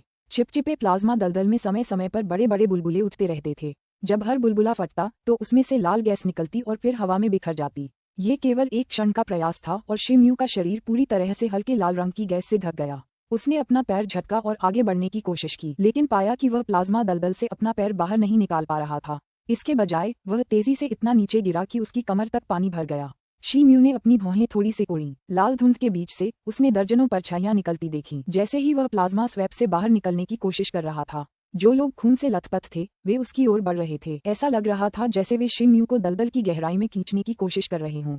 शिम्यू ने एक हाथ ऊपर उठाया और हाथ में लाठी लिए खून से लथपथ मरे हुए लोगों पर जोर से वार किया। बस एक जोरदार प्रहार से उनके शरीर टुकड़े टुकड़े हो गए और शिम्यू पर खून और अवशेष रह गए। इसी समय आसपास का लाल रंग का कोहरा घना होता जा रहा था और खूनी वातावरण की बदबू धीरे धीरे बढ़ती जा रही थी। शिम्यू के कान में अजीब सी कर्कश आवाज थी, मार मार मार मार कर इस आनंद का आनंद उठा, मैं तुम्हें सारे स्रोत लौटा दूंगा। जब ये शब्द उसके कानों में पड़े तो शिम्यू का ज्ञान सागर एक बार फिर खूनी कोहरे का शिकार हो गया और उसकी आंखें रक्तरंजित हो गईं। काला लंबा डंडा अचानक हवा में स्थिर हो गया, जिससे उसके चारों ओर की रक्तरंजित आकृतियां फड़फड़ाने लगीं, क्योंकि वह दलदल की गहराई में जा गिरा। शिम्यू का लगभग पूरा शरीर अब दलदल में डूब चुका था, केवल खोपड़ी का कुछ हिस्सा ही बाहर बचा था। अध्याय 554 खोया हुआ रहस्य। अनुवादक एंडलेस फैंटेसी अनुवाद संपादक एंडलेस फैंटेसी अनुवाद। नहीं, शिम्यू ने अचानक आसमान की ओर देखा और नाराजगी से दहाड़ा। उसका शरीर ऐसी चमकदार लपटों से जगमगा रहा था मानो उसने जलता हुआ कवच पहन रखा हो। जब ज्वाला निकली तो उसके चारों ओर का प्लाज्मा तुरंत प्रज्वलित हो गया और आग के समुद्र की तरह जलने लगा। उसकी आंखें अब भी पहले की तरह खून से सनी हुई थीं और यह साफ था कि उसे अभी पूरी तरह होश नहीं आया था। वह बस प्लाज्मा दलदल के बचे हुए खून को साफ करने की कोशिश कर रहा था। मारना। वह हवा में ऊंचा उड़ गया और उसका पूरा शरीर धनुषाकार हो गया। जैसे ही उसने अपनी लंबी लाठी को पीछे खींचा, काली लाठी की परछाई हवा में लिए वह उकड़ूं बैठा। उसने उस विशालकाय आदमी पर जोर से हमला किया। विशालकाय आदमी को उम्मीद नहीं थी कि शिम्यू ऐसा कदम उठाएगा और वह दंग रह गया। उसने अपने हाथ में लंबे चाकू को कसकर पकड़ लिया और अपनी हरकत से शिम्यू के हमले को रोकने में कामयाब रहा। काचा। किसी चीज के टूटने की आवाज आई। इसमें कोई आश्चर्य की बात नहीं थी कि उस आदमी के हाथ में पकड़ा हुआ लंबा चाकू उस लंबी काली छड़ी के वार से 2 टुकड़ों में टूट गया था। इसके अलावा उसका एक कंधा पूरी तरह से फंसा हुआ था और वह भी अजीब तरह से मुड़ा हुआ लग रहा था। पफ। विशालकाय आदमी ने थोड़ा खून थूका और फिर खिलखिलाकर हंसने लगा। शिम्यू की आंखें चमक उठीं जब उस विशालकाय आदमी का हेलमेट उसके सिर से उतर गया। अंदर से वह एक चुलबुला नौजवान था जिसके चेहरे पर बिल्कुल भी बाल नहीं थे। वह काफी सभ्य लग रहा था। ध्यान से देखने पर शिम्यू ये जानकर चौंक गया कि उसके सामने खड़ा आदमी वांग तियानहाओ था। हाँ, शिम्यू, तुम तो बस जगह की बर्बादी हो। तुम चाहे कितनी भी कोशिश कर लो, तुम कभी कुछ बड़ा हासिल नहीं कर पाओगे। वांग तियानहाओ ने अपनी बची खुची सारी ताकत लगा दी और शिम्यू पर एक बार फिर टूट पड़ा, फिर जमीन पर गिर पड़ा। ये सुनकर शिम्यू खुद को आश्वस्त करता रहा और आकाश की ओर जोर से चिल्लाया, मैं अंतरिक्ष की बर्बादी नहीं हूँ। मैं नहीं हूँ। यह एक सर्वविदित तथ्य है। आप इसे किसी भी तरह से नकार नहीं सकते। हाँ। जैसे ही वांग तियानहाओ ने ये देखा, उसकी आंखों में एक भयावहता उभर आई और वह अपने पीछे छाए काले कोहरे में वापस चला गया। आप गलत हैं। तभी शिम्यू को अचानक कुछ एहसास हुआ और उसकी उलझन भरी आंखों में स्पष्टता की एक झलक दिखाई दी। अपने विचारों को शांत करने के बाद उसने अपने हाथ में पकड़ी लंबी छड़ी को नीचे की ओर घुमाया। अचानक एक विशाल काले कर्मचारी की छाया ने वांग तियानहाओ पर एक शक्तिशाली बल गिराया, जिससे वह मांस के टुकड़ों में बिखर गया। अचानक वहां सन्नाटा छा गया। शिम्यू के अलावा ऐसा लग रहा था मानो हर आवाज गायब हो गई हो। शिम्यू को अपनी खोपड़ी के अंदर तीव्र दर्द महसूस हुआ, जो धीरे धीरे कम हो गया। जैसे ही उसने अपना सिर झुकाया, उसने युद्ध क्षेत्र पर ध्यान दिया। लाशें और प्लाज्मा सब गायब हो गए थे। वह काले क्रिस्टल पथ पर अकेला खड़ा था और उसे एहसास हुआ कि वह अभी भी पहले पायदान पर ही है। वह स्तब्ध रह गया और मन ही मन कराहने लगा। भ्रम की स्थिति में भले ही काफी समय बीत गया हो, लेकिन ऐसा लग रहा था कि वास्तविक दुनिया में तो बस 1 मिनट ही बीता है। शिम्यू ने अपने माथे का पसीना पोंछा और देखा कि उसका पूरा शरीर पसीने से तरबतर था। उसके हाथ भीगे हुए थे और उसे फिसलन महसूस हो रही थी, क्योंकि उसने जो नीला चोगा पहना था वह पूरी तरह भीग गया था। शिम्यू के मन में बार बार वह दृश्य घूम रहा था। एक लंबी खामोशी के बाद आखिरकार उसने गहरी सांस ली और दूसरा कदम आगे बढ़ाने के लिए अपना पैर फिर से उठाया। जैसे ही परिदृश्य बदला, उसने खुद को हरी घास के मैदान में पाया। इधर उधर देखने पर उसे हर जगह घास ही घास दिखाई दी। कुछ दूरी पर कुछ गायें और भेड़ें चरती हुई दिखाई दी। गर्म धूप की किरणें उस पर पड़ रही थीं और हवा बह रही थी। मिट्टी और घास की खुशबू उसकी नाक में भर रही थी। शांति और सुकून का ऐसा एहसास मानो मदहोश कर देने वाला था। शिम्यू ने चारों ओर देखा और खुद से बुदबुदाया, आखिर मैं कहाँ हूँ। वह एक क्षण तक देखता रहा, फिर उसने अपना सिर हिलाया और दूर उड़ने के बारे में सोचने लगा। तभी उसके चेहरे का भाव एकदम बदल गया। उसका विशाल आत्मिक सागर पूरी तरह से खाली हो चुका था। जिस वास्तविक क्यूई को उसने कई वर्षों तक संजोया था, वह सब हवा में विलीन हो गई थी। ये कैसे हो सकता है? सब कुछ तो चला गया। शी म्यू चौंक गया। उसका चेहरा गंभीर और अनिश्चित था। थोड़ी देर बाद उसे अचानक कुछ याद आया और वह घुटनों के बल बैठ गया और अपने भीतर के शरीर को टटोलने लगा। चाहे वह कितनी भी गहराई से खोजबीन करे, वह अपने भीतर की क्यूई का कोई निशान नहीं ढूंढ पाया। ऐसा लगा जैसे उसने कभी आंतरिक प्रशिक्षण लिया ही नहीं। रुको, क्या ये भ्रम का एक और हिस्सा हो सकता है? शी म्यू ने गहरी सांस ली और खुद को शांत करने के लिए मजबूर किया। ऐसा प्रतीत होता था कि इसका केवल एक ही स्पष्टीकरण था, लेकिन क्या कोई भ्रम वास्तव में ऐसा कर सकता है? जब वह भ्रम के पहले चरण में था तो उसे हत्या करने की तीव्र इच्छा हुई। जब वह जागा तब भी उसकी आंतरिक क्यूई मौजूद थी। शी म्यू ने अविश्वास में कुछ क्षणों तक अपना सिर पकड़े रखा, फिर धीरे धीरे खड़े होकर अपने आसपास के वातावरण पर नजर डाली। यदि यह सचमुच एक भ्रम था तो इस घास के मैदान में कहीं न कहीं इसे तोड़ने की कुंजी अवश्य होगी। उसने अपना मन शांत किया और दिशा चुनकर चलना शुरू कर दिया। 1 घंटे बाद वह एक पहाड़ी पर पहुंचा जब सूरज डूबने वाला था। पहाड़ी पर खड़े होकर नीचे देखा तो उसे एक छोटा सा गांव दिखाई दिया। ऐसा लग रहा था जैसे उसमें 1 दर्जन से ज्यादा घर हों और हर एक की चिमनी से धुआं निकल रहा हो। गांव में बच्चों का एक समूह आपस में कुत्तों का पीछा करते हुए खेल रहा था। तभी कुत्तों के भौंकने की आवाज सुनाई दी। शी म्यू ने नीचे सब कुछ देखा और उसकी आंखों में भ्रम की झलक थी। ये दृश्य कुछ उनके बचपन जैसा था जब वे समुद्र के किनारे रहा करते थे। आस पड़ोस के लोगों के बीच रिश्ते सरल थे। हालांकि जिंदगी कठिन थी और वे गरीब थे, फिर भी अपने फायदे के लिए किसी की जान लेने जैसी कोई बात नहीं थी। अपने फायदे के लिए क्रूर हत्याएं करने की कोई जरूरत नहीं थी। उसी समय उसके पीछे से एक कोमल स्त्री की आवाज आई जो थोड़ी कांप रही थी। शी म्यू चौंक गया और पीछे मुड़कर देखने लगा। उसे देखते ही उसका शरीर अकड़ गया। उसके 2 या 3 फुट पीछे एक युवा लड़की सफेद लिनन की पोशाक पहने हुए साफ पानी से भरी लकड़ी की बाल्टी लिए खड़ी थी। वह गुड़हल की तरह सुंदर लग रही थी। हालांकि उसने खुरदुरे कपड़े पहने थे, फिर भी उसकी सुंदरता छिपाना मुश्किल था। यह महिला कोई और नहीं बल्कि जोंग शियू थी। जोंग शियू! शी म्यू तुरंत आश्चर्य से चिल्लाया, भाई शी म्यू, ये वास्तव में आप ही हैं। जोंग शियू की आंखों से खुशी के आंसू फूट पड़े। उसने बाल्टी छोड़ दी और वह जमीन पर गिर पड़ी। हालांकि पानी जमीन पर फैल गया था। जोंग शियू बेफिक्र रही और उसने खुद को शी म्यू की बाहों में डाल लिया। भाई शी म्यू, इतने सालों से तुम कहाँ थे? मुझे तुम्हारी बहुत याद आती थी। जोंग शियू ने शी म्यू को गले लगा लिया और वह रो पड़ी। शी म्यू का चेहरा एकदम बदल गया और वह हक्का बक्का रह गया। कुछ गड़बड़ सा लगा और वह वहीं रुक गया। वह खुद से कहता रहा कि ये सब बस एक कल्पना है। कौन जानता था कि जो उसके सामने आया था वो बस एक मृततृष्णा थी। भाई शी म्यू, आपको क्या हुआ है? जोंग शियू ने अपना सिर शी म्यू में ऐसे गड़ा दिया मानो उसे कुछ गड़बड़ का आभास हो गया हो। उसने शी म्यू की तरफ देखा और उसकी आंखों में शक और झिझक देखी। जोंग शियू कांप उठी और उसने अपनी आंखों में हताशा के साथ धीरे धीरे खुद को शी म्यू से दूर कर लिया। जोंग शियू का चेहरा पीला पड़ गया था और उसकी आंखें धीरे धीरे लाल हो गईं। भाई शी म्यू, हम दशकों से पश्चिमी महाद्वीप में अलग थलग पड़े हैं। कृपया मुझे यह मत बताना कि तुम किसी और से मिल गए हो और अब मुझे अपने आसपास नहीं चाहते। उसने पूछा। जोंग शियू को इस तरह देखकर उसका दिल टूट गया। उसने तुरंत सारे शक दूर कर दिए और जोंग शियू को अपनी बाहों में कसकर जकड़ लेना चाहा। बिल्कुल नहीं, जब से तुम गायब हुई हो मैं इतने सालों से तुम्हें ढूंढ रहा हूँ। मैं किसी और औरत के लिए वक्त कैसे निकाल सकता हूँ? शी म्यू ने जल्दी से समझाया। सचमुच? जोंग शियू की आंखें खुशी से चमक उठीं। खैर, मैंने भगवान की कसम खाई थी कि अगर कभी मेरा दिल बदला तो मैं। शी म्यू ने अपनी हथेली उठाई और कसम खाने के लिए आकाश की ओर इशारा किया, लेकिन एक सफेद हथेली ने अचानक उसके मुंह को ढक लिया। जोंग शियू का चेहरा प्यार से भर गया और उसने धीरे से कहा, भाई शी म्यू, मुझे तुम पर विश्वास है। जोंग शियू। शी म्यू ने आह भरी और जोंग शियू की तरफ देखा। उसकी आंखें प्यार से भरी थीं और उसने उस छोटे से हाथ को थाम लिया जो कुछ देर पहले उसके मुंह को ढके हुए था। भाई शी म्यू ने अभी अभी मुझे ऐसे क्यों देखा? जोंग शियू ने अपनी आवाज में कुछ दुख के साथ पूछा। अंततः शी म्यू ने हार मानने से पहले हिचकिचाहट दिखाई और उसे पूरी कहानी बताई। जोंग शियू ने आश्चर्यचकित होकर पूछा, जादुई सड़क? भाई शी म्यू, क्या आप किंगलान की पवित्र भूमि में शामिल हो गए हैं? क्या आप जादुई सड़क के बारे में जानते हैं? शी म्यू ने आश्चर्य से पूछा। ये स्वाभाविक है कि मुझे इसके बारे में पता है, क्योंकि यह खोया हुआ रहस्य 3 महान पवित्र भूमियों के संस्थापकों द्वारा रचा गया था। ऐसा कहा जाता है कि इसका इस्तेमाल विभिन्न गुटों के अनुयायियों को निर्वासित करने के लिए किया गया था। चूंकि मैं यहाँ हूँ, इसलिए मुझे इसके बारे में थोड़ा बहुत पता है। खोया हुआ रहस्य? क्या ये जादुई सड़क की काल्पनिक दुनिया नहीं है? शी म्यू चौंक गया। भाई शी म्यू, हालांकि मुझे नहीं पता कि आपने पहले जादुई मार्ग में क्या अनुभव किया था। क्या आपको यह एहसास नहीं हुआ कि आपके पास किसी भी अन्य नश्वर की तरह कोई आंतरिक क्यूई नहीं है? क्या ये हो सकता है? शी म्यू ने ये शब्द सुने और वह अचंभित रह गया। ये बिल्कुल भी कोई कल्पना नहीं है, भाई शी म्यू। जब मुझे यहाँ छोड़ा गया था तब भी मैं ऐसा ही था। मेरे शरीर में जमा आंतरिक क्यूई का एक एक अंश सूख गया था। तब से मैं यहाँ निर्वासित हूँ और कई साल बीत चुके हैं। जोंग शियू कड़वी मुस्कान के साथ बोला। ये सुनकर शी म्यू को आश्चर्य हुआ। क्या? भाई शी म्यू, मैं आपकी भावनाओं को समझता हूँ, क्योंकि मैं भी उस समय आपके जैसा ही था। मुझे यकीन नहीं हो रहा था कि यह मेरे लिए भी सच है।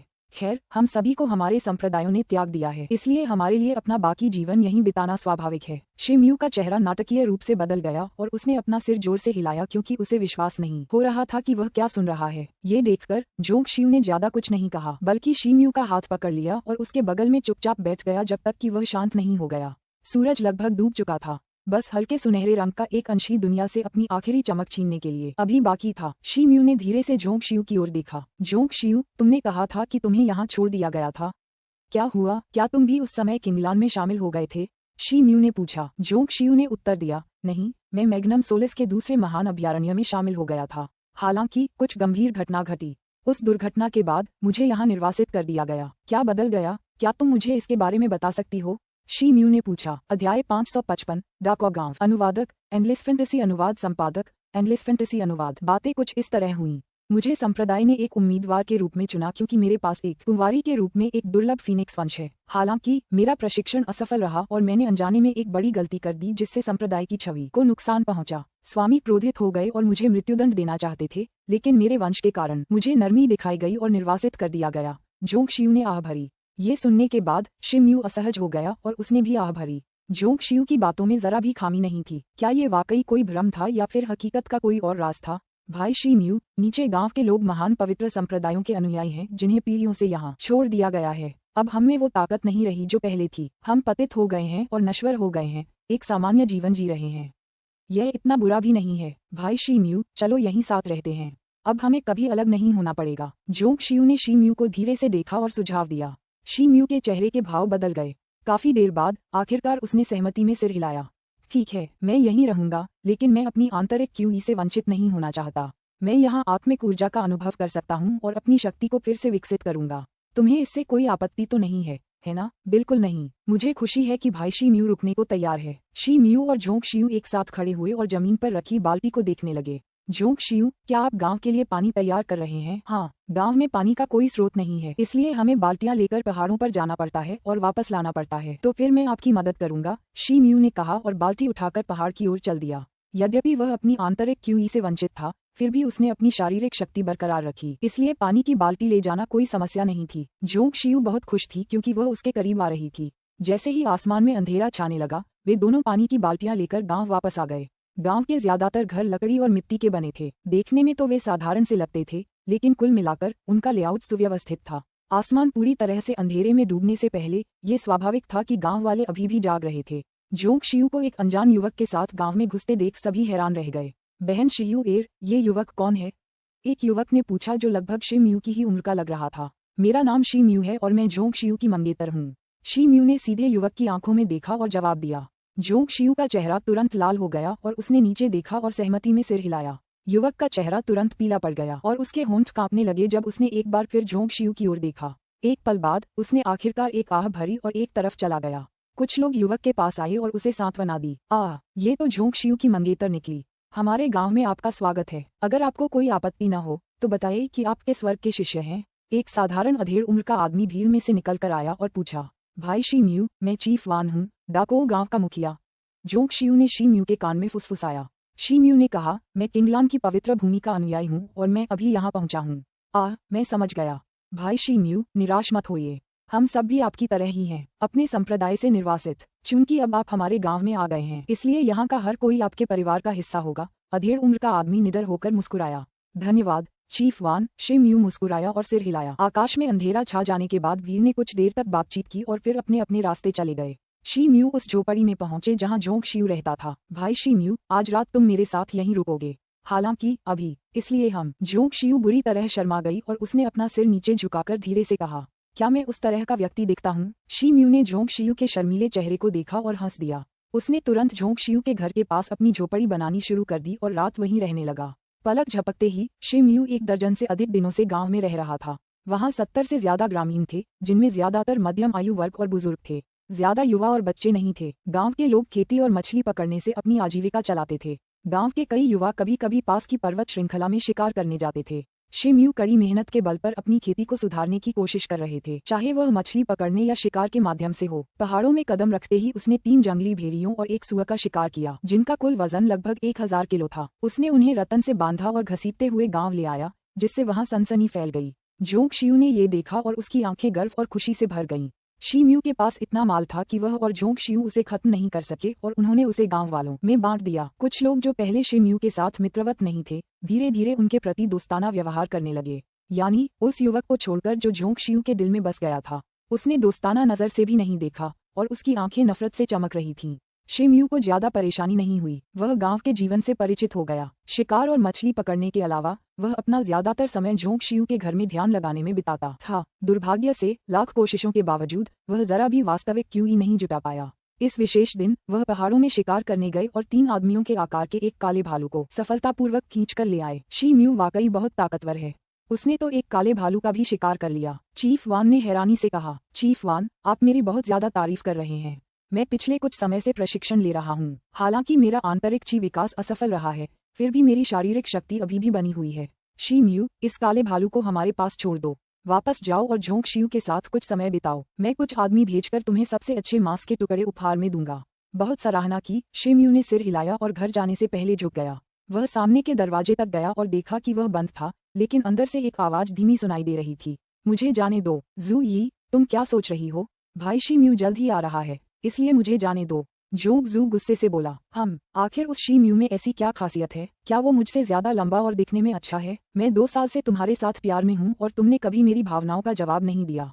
फिर जैसे ही ये शी म्यू सामने आया, तुम बिना किसी हिचकिचाहट के तुरंत उसकी बाहों में कूद पड़ी। एक पुरुष की आवाज निराशा और नफरत से बोली। शी म्यू का चेहरा थोड़ा बदल गया जब उसने महसूस किया कि यह उस युवक की आवाज थी। जैसा कि मैंने कहा, भाई शी म्यू मेरे मंगेतर हैं। हमने बहुत पहले एक दूसरे के साथ अपनी प्रतिज्ञाएं की थीं। उनके अलावा मैं किसी और पुरुष को स्वीकार नहीं करूंगी। भूल जाओ। जोंग शिया की आवाज ठंडी थी। ठीक है, तो ठीक है। युवक की आवाज कांप रही थी, फिर भी किसी कारण से वह उत्साहित लग रहा था। चूंकि तुम मुझे मना करने पर इतनी जिद कर रही हो, तो मुझे दोष मत दो। मैं जो चाहता हूँ वो लेकर ही रहूंगा, चाहे मुझे हिंसा ही क्यों न करनी पड़े। युवक ने चेहरे पर एक धूर्त, भयावह मुस्कान के साथ कहा। यह अज्ञात था कि युवक ने क्या किया, लेकिन जोंग शियू ने डर के मारे एक दर्दनाक चीख निकाली। शी म्यू का चेहरा गुस्से से भरा हुआ था जब उसने दरवाजा अंदर धकेला। कमरे में जोंग शियू का बुरा हाल था। उसके कपड़े अस्त व्यस्त थे और उसे कोने में धकेल दिया गया था।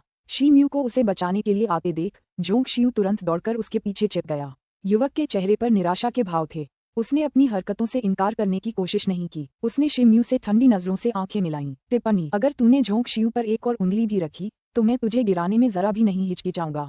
अगर तू इतना ही अधीर है तो मैं तुझे सीधे मौत के घाट उतार दूंगा। शी म्यू ने उस युवक की तरफ देखा और लड़ने के लिए अपने हाथ ऊपर उठा दिए। उसकी बाहों की मांसपेशियां तुरंत फूल गईं, जिससे एक बहुत ही भयावह आभा फैल गई। युवक की पुतलियां घृणा से सिकुड़ गईं और फिर एक व्यंग्यात्मक भाव। उसका शरीर चमकने लगा और उसकी त्वचा पर, खासकर हाथों पर, सिंबर की एक परत उभर आई। मैं आपके साथ सौदा करने से पहले कुछ दिन इंतजार करने की योजना बना रहा था, लेकिन चूंकि अब आप यहाँ हैं तो मैं सम्मान कर सकता हूँ, युवक ने कहा और तीर की तरह हमला किया। उसकी हथेलियां किसी बड़े चाकू की तरह लग रही थीं, जो बड़ी तेजी और ताकत से शी म्यू की ओर बढ़ रही थीं। एक तेज हवा चल रही थी और जलन हो रही थी। शी म्यू ने युवक के हमले का सामना किया, लेकिन जरा भी विचलित नहीं हुआ। एक पल में उसका शरीर झिलमिला उठा और फिर जहां वह खड़ा था वहां से गायब हो गया। युवक के चेहरे पर अचानक एक आकृति उभरी और उसके पीछे से एक झटका लगा। एक पल में ही शी म्यू की आकृति प्रकट हुई और उसने सीधे युवक की छाती पर, उसके दिल के पास, एक मुक्का मारा। युवक समय रहते पहरा देने में कामयाब रहा। उसने कान फाड़ देने वाली कर्कश आवाज के साथ अपना हाथ पीछे किया।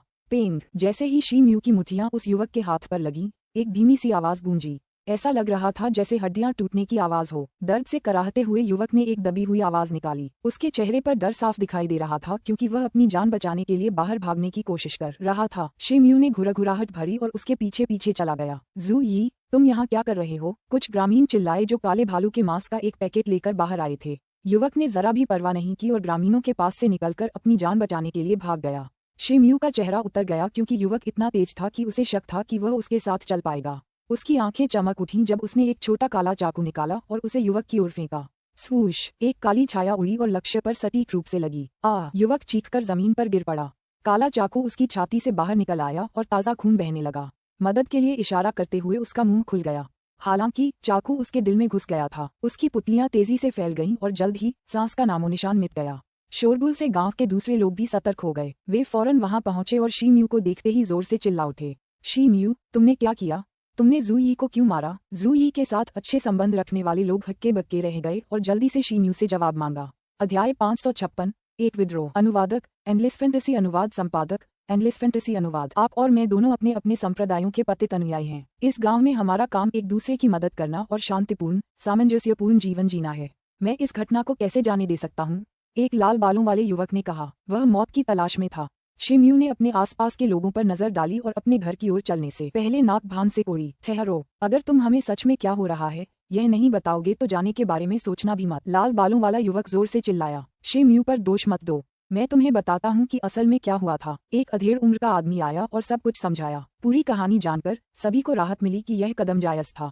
जू यी ने झोंग शियू के साथ जो किया वह एक आपराधिक कृत्य था और बेहद अक्षम्य था। उसे इस तरह मारा जाना वाकई सही था। भीड़ में कई लोग जो कभी जू यी के सबसे अच्छे दोस्त थे अब इस खुलासे पर शर्मिंदा थे। तभी एक छोटा लड़का शिम्यू के पास दौड़ा और जोर से बोला, भाई शिम्यू, जल्दी घर चलो। लगता है बहन झोंग शियू का मूड खराब है। मुझे लगता है कि बेहतर होगा कि आप जाकर देख लें। क्या? शिम्यू की अभिव्यक्ति थोड़ी बदल गई और वह जल्दी से झोंग शियू के घर वापस चला गया।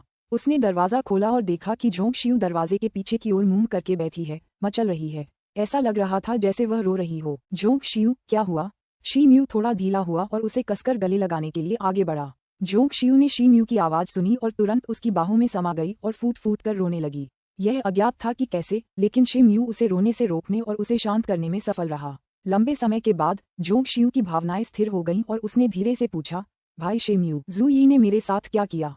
क्या आपको लगता है कि मैं? ऐसा मत कहो, जू यी मेरे हाथों मारी गई थी। अब से कोई भी तुम्हें कभी परेशान नहीं कर पाएगा, शिम्यू ने तुरंत कहा और झोंग शियाओ की पीठ थपथपाई। जू यी की मौत की खबर सुनकर अंततः झोंग शियू के दिमाग से उसकी समस्याओं के विचार गायब हो जाते हैं।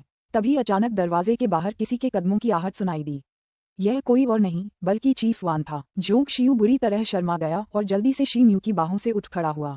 चीफ वान, शिम्यू उठे और उस आदमी का अभिवादन किया। शिम्यू, मेरे गांव में ऐसा कुछ हुआ है, इसकी पूरी जिम्मेदारी मैं लेता हूँ। मैं आज आप दोनों से माफी मांगने आया हूँ। शुई यी ने जो किया उससे आपका कोई लेना देना नहीं है, चीफ वान। शुई यी अपने ही राक्षसी कार्यों के लिए जिम्मेदार है, शिम्यू ने जवाब दिया।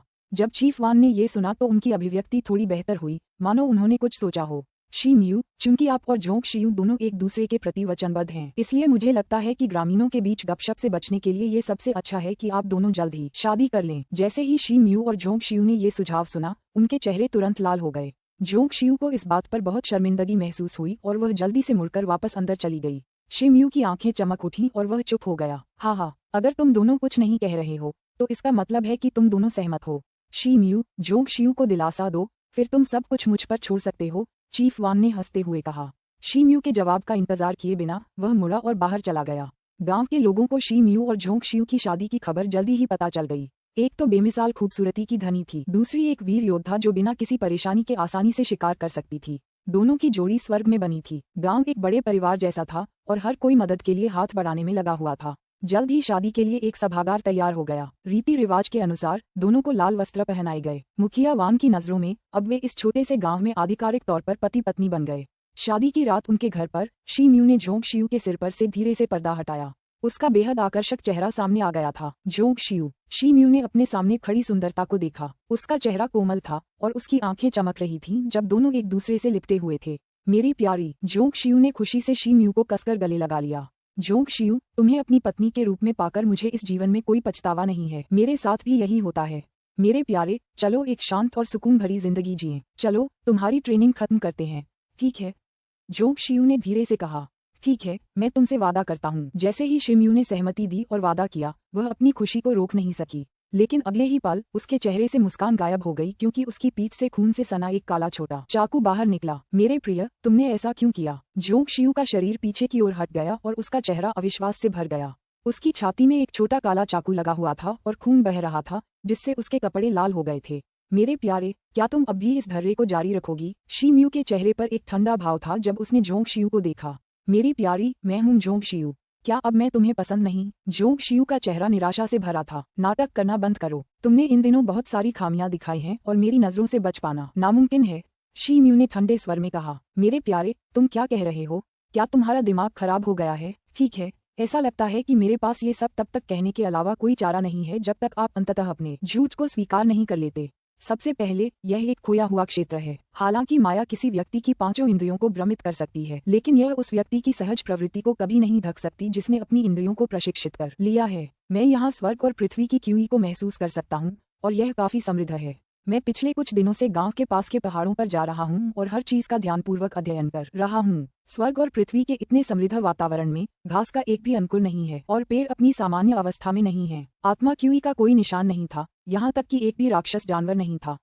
यह एक दोष है। दूसरा दोष इस तथाकथित डाकवा गांव के लोगों के संबंध में है। अगर यहाँ के सभी लोग वास्तव में निर्वासित शिष्य हैं तो वे अनिवार्य रूप से अपनी साधना को पुनः प्राप्त करने के तरीकों के बारे में सोचेंगे। ऐसी किसी बात को यूं ही अपने मन से जाने देना असंभव है। अगर किसी व्यक्ति के पास कभी पहाड़ों को हिलाने की शक्ति और बल था और फिर वह उसे खो देता है तो यह मानव स्वभाव है कि वह उसे वापस पाने की कोशिश करेगा। इसे कोई संत भी नहीं बदल सकता। तीसरा मुद्दा जूई से जुड़ी यह घटना है। आपके जानबूझकर इसे आयोजित करने के संकेत बहुत ही संदिग्ध हैं। चौथा आज की शादी के बारे में है। जोंग शिया एक विनम्र व्यक्ति है। जब उसके पिता का निधन हुआ था तब मैं उसके साथ था और ऐसी परिस्थितियों में मैंने प्रतिज्ञाएं ली थीं। अगर वह सेरुलियन सी स्टार पर वापस नहीं लौट पाती तो भी वह स्वर्ग की आत्मा के साथ रहने के लिए एक वेदी स्थापित करती। हालांकि आपने आज तक एक बार भी अपने पिता का जिक्र नहीं किया। शी म्यू ने ये 4 कारण गिनाने के बाद जोंग शियू को ठंडेपन से देखा। जोंग शियू चुप रही। फिर अचानक वह सीधी खड़ी हो गई। उसका शरीर चमकने लगा और एक काली आकृति में बदल गया। आसपास का नजारा भी एकदम बदल गया। झोपड़ियां, गांव और घास सब गायब हो गए थे, धुंधले धूसर रंग में बदल गए थे। हे, अभी अपने आप पर ज्यादा गर्व मत करो, अभी तो और भी बड़ी परीक्षा बाकी है। काली आकृति ने उल्टे हुए मजाक किया। इससे पहले कि शी म्यू कुछ कह पाता, वह एक बार फिर काले क्रिस्टल पथ पर प्रकट हो गया। काफी देर बाद उसने तुरंत सांस छोड़ी। हालांकि वह अंदर ही अंदर जानता था कि जोंग शियू कुछ और नहीं बल्कि जादुई रास्ते द्वारा रचित एक ब्रह्म मात्र थी। फिर भी उसे मारते समय उसके दिल में एक दर्द था। आखिरकार ये भ्रामक अनुभव बहुत वास्तविक थे। उसने दर्द से अपनी भौहें रगड़ी। जैसे जैसे उसकी आंखों का खट्टापन धीरे धीरे कम होता गया उसने ऊपर देखा और अपनी नजरें काले क्रिस्टल से बने रास्ते पर टिका दी। इस बार उसने बिना किसी हिचकिचाहट के तुरंत एक कदम आगे बढ़ाया। अचानक उसकी आंखों के सामने एक चमकदार सफेद रोशनी प्रकट हुई। वह उस सफेद रोशनी से गुजरते हुए एक बड़े हॉल में प्रकट हुआ। शी म्यू ने पलटकर एक पल के लिए इधर उधर देखा। हैरानी और आश्चर्य से उसे एहसास हुआ कि वह जादुई मार्ग के हॉल में है जो जादुई रूनों से भरा हुआ है। नीले वस्त्रधारी विधायक की भौहें शी म्यू को देखते हुए थोड़ी से उड़ गईं। शी म्यू, तुमने जादुई सड़क की परीक्षा पास कर ली है। तुम यहाँ इस सरणी पर क्या कर रहे हो? क्या मैं जादुई सड़क की परीक्षा में पास हो गया? ये सुनकर शी म्यू ने बड़े उत्साह से एक बार फिर आश्वासन के लिए पूछा, क्या मैं पवित्र भूमि कानून प्रवर्तन हॉल का विधायक हूँ? मैं आप जैसे 100 साल पुराने अनुयायी को कैसे धोखा दे सकता हूँ? विधायक ने झुंझलाकर कहा। लेकिन मैंने तो अभी। शी म्यू को अब भी यकीन नहीं हो रहा था। उसकी बात पूरी भी नहीं हुई थी कि विधायक ने उसे फिर से टोक दिया। तुम 7 दिनों से जादुई रास्ते पर हो। हालांकि तुम सबसे तेज पास होने वाले शिष्य नहीं हो, फिर भी बुरा भी नहीं है। आखिरकार तुम 100 साल पुराने शिष्य हो। चलो यहाँ समय बर्बाद नहीं करते, अब वापस जाओ और आराम करो। 2 दिन बाद तुम्हें किंगलान की दूसरी मंजिल में प्रवेश करने की तैयारी करनी होगी। मेरे पास बहुत सारे मुद्दे हैं जो मुझे ठीक से समझ नहीं आ रहे हैं। तो क्या ये विनम्र विधायक मेरे सवालों का जवाब देंगे? शी म्यू ने जिद की। यह क्या है? विधायक ने कुछ अधीरता से पूछा। जादुई सड़क में प्रवेश करने से पहले मुझे बताया गया था कि 18 सीढ़ियां होंगी। दूसरों को 18 जादुई दुनियाओं से गुजरना था, लेकिन मुझे नहीं। शी म्यू अपनी बात पूरी कर पाते इससे पहले ही उन्हें एक बार फिर बीच में ही रोक दिया गया। इनकंटेड रोड में समय और स्थान अव्यवस्थित हैं। किसी शिष्य के भागने से पहले वह अपनी कुछ स्मृति खो देगा। ये वास्तव में सामान्य है। 2 दिनों की साधना के बाद आप ठीक हो जाएंगे। नहीं, यह सही नहीं है। आप विधायक नहीं हैं। शी म्यू अचानक चिल्लाया और कथित विधायक को मुक्का मारा। उसकी दाहिनी मुट्ठी से लाल लपटों की एक मुट्ठी जैसी छाया निकली और नीले वस्त्र वाले अधेड़ व्यक्ति की ओर बढ़ी। विधायक का शरीर हिला तक नहीं, लेकिन उसकी आंखों से एक नीली किरण निकली। किसी अदृश्य शक्ति ने उसे लाल लौ की छाया से चीर दिया। शी म्यू को अचानक एक जोरदार दबाव महसूस हुआ कि उसे विद्रोही हृदय पर क्रोध न करने दिया जाए। उसकी छाती इतनी तेज धड़कने लगी और गले में खुजली होने लगी कि खांसी से खून निकलने लगा। विद्रोही अपराधों की सजा जरूर मिलेगी। क्या आप जानते हैं कि नियम कानूनों के खिलाफ विद्रोह करने वालों को क्या सजा मिलती है? विधायक ने पलटकर शी म्यू से ठंडे स्वर में पूछा। क्या यही पवित्र आदेश की शक्ति थी? सिर्फ एक नजर ही इतनी प्रबल शक्ति उत्सर्जित कर सकती थी। शी म्यू कुछ शर्मिंदा हुए बिना नहीं रह सका। क्या वह सचमुच जादुई रास्ते से गुजरा था? शी म्यू का दिल धड़क उठा और उसके माथे पर ठंडा पसीना आ गया। उसने जल्दी से खुद को नीचे झुकाया और क्षमा याचना करते हुए कहा, विधायक, मैं आपसे विनम्र क्षमा और मुक्ति की प्रार्थना करता हूँ। मैं उलझन में था और सोच रहा था कि मैं अभी भी जादुई रास्ते के भ्रम में फंसा हुआ हूँ। अध्याय 557 अंतिम चरण। अनुवादक एंडलेस फैंटेसी अनुवाद संपादक एंडलेस फैंटेसी अनुवाद। घबराओ मत, तुमने अभी अभी जादुई सड़क का मिजाज देखा है। इसने तुम्हें स्तब्ध और भ्रमित कर दिया है। यह कोई पाप नहीं है, लेकिन ऐसा दोबारा मत करना। खैर, अब जाओ और ठीक हो जाओ, विधायक ने कहा। आपके धैर्य के लिए धन्यवाद, विधायक महोदय। अब मैं विदा लेता हूँ। शी म्यू ने मुड़कर शीघ्रता से जादू हॉल से बाहर निकल गया। जुवानलिंग टॉवर से बाहर निकलते ही शी म्यू ने गहरी सांस छोड़ी। उसका शरीर चमक उठा और वह लाल लकीर की तरह उड़ गया। थोड़ी देर बाद लाल रोशनी फिर जमीन पर गिर पड़ी। रोशनी में शी म्यू की आकृति अंदर से उभरी। वह बहुत देर बाद पहली बार आंगन में दाखिल हुआ था। क्यूई फेंग कुछ सेवकों को आदेश दे रहा था। जैसे ही उसने शी म्यू को देखा, वह जल्दी से उसके पास आया और सम्मानपूर्वक झुककर हाथ मिलाया।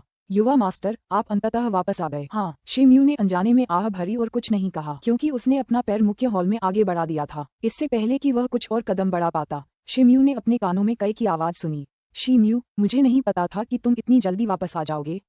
क्या तुम जादुई सड़क से गुजरे? यह अज्ञात था कि कई कहाँ से आया था, लेकिन वह अपने पंख फड़फड़ाते हुए शी म्यू के कंधों पर बैठ गया।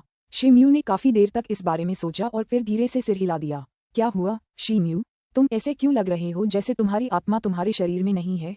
मुझे मत बताना कि तुम जादुई सड़क की किसी सुंदरता पर मोहित हो गए हो। शी म्यू ने एक पल के लिए नजर घुमाई जैसे उसे कुछ सुनाई दे रहा हो। उसने तुरंत कई को जोर से पकड़ लिया और उसे ध्यान से देखा। जैसे ही शी म्यू ने कई के पंखों को पकड़ा, वह घबराकर डर और घबराहट में चीखने लगा। शी म्यू, तुम क्या कर रहे हो?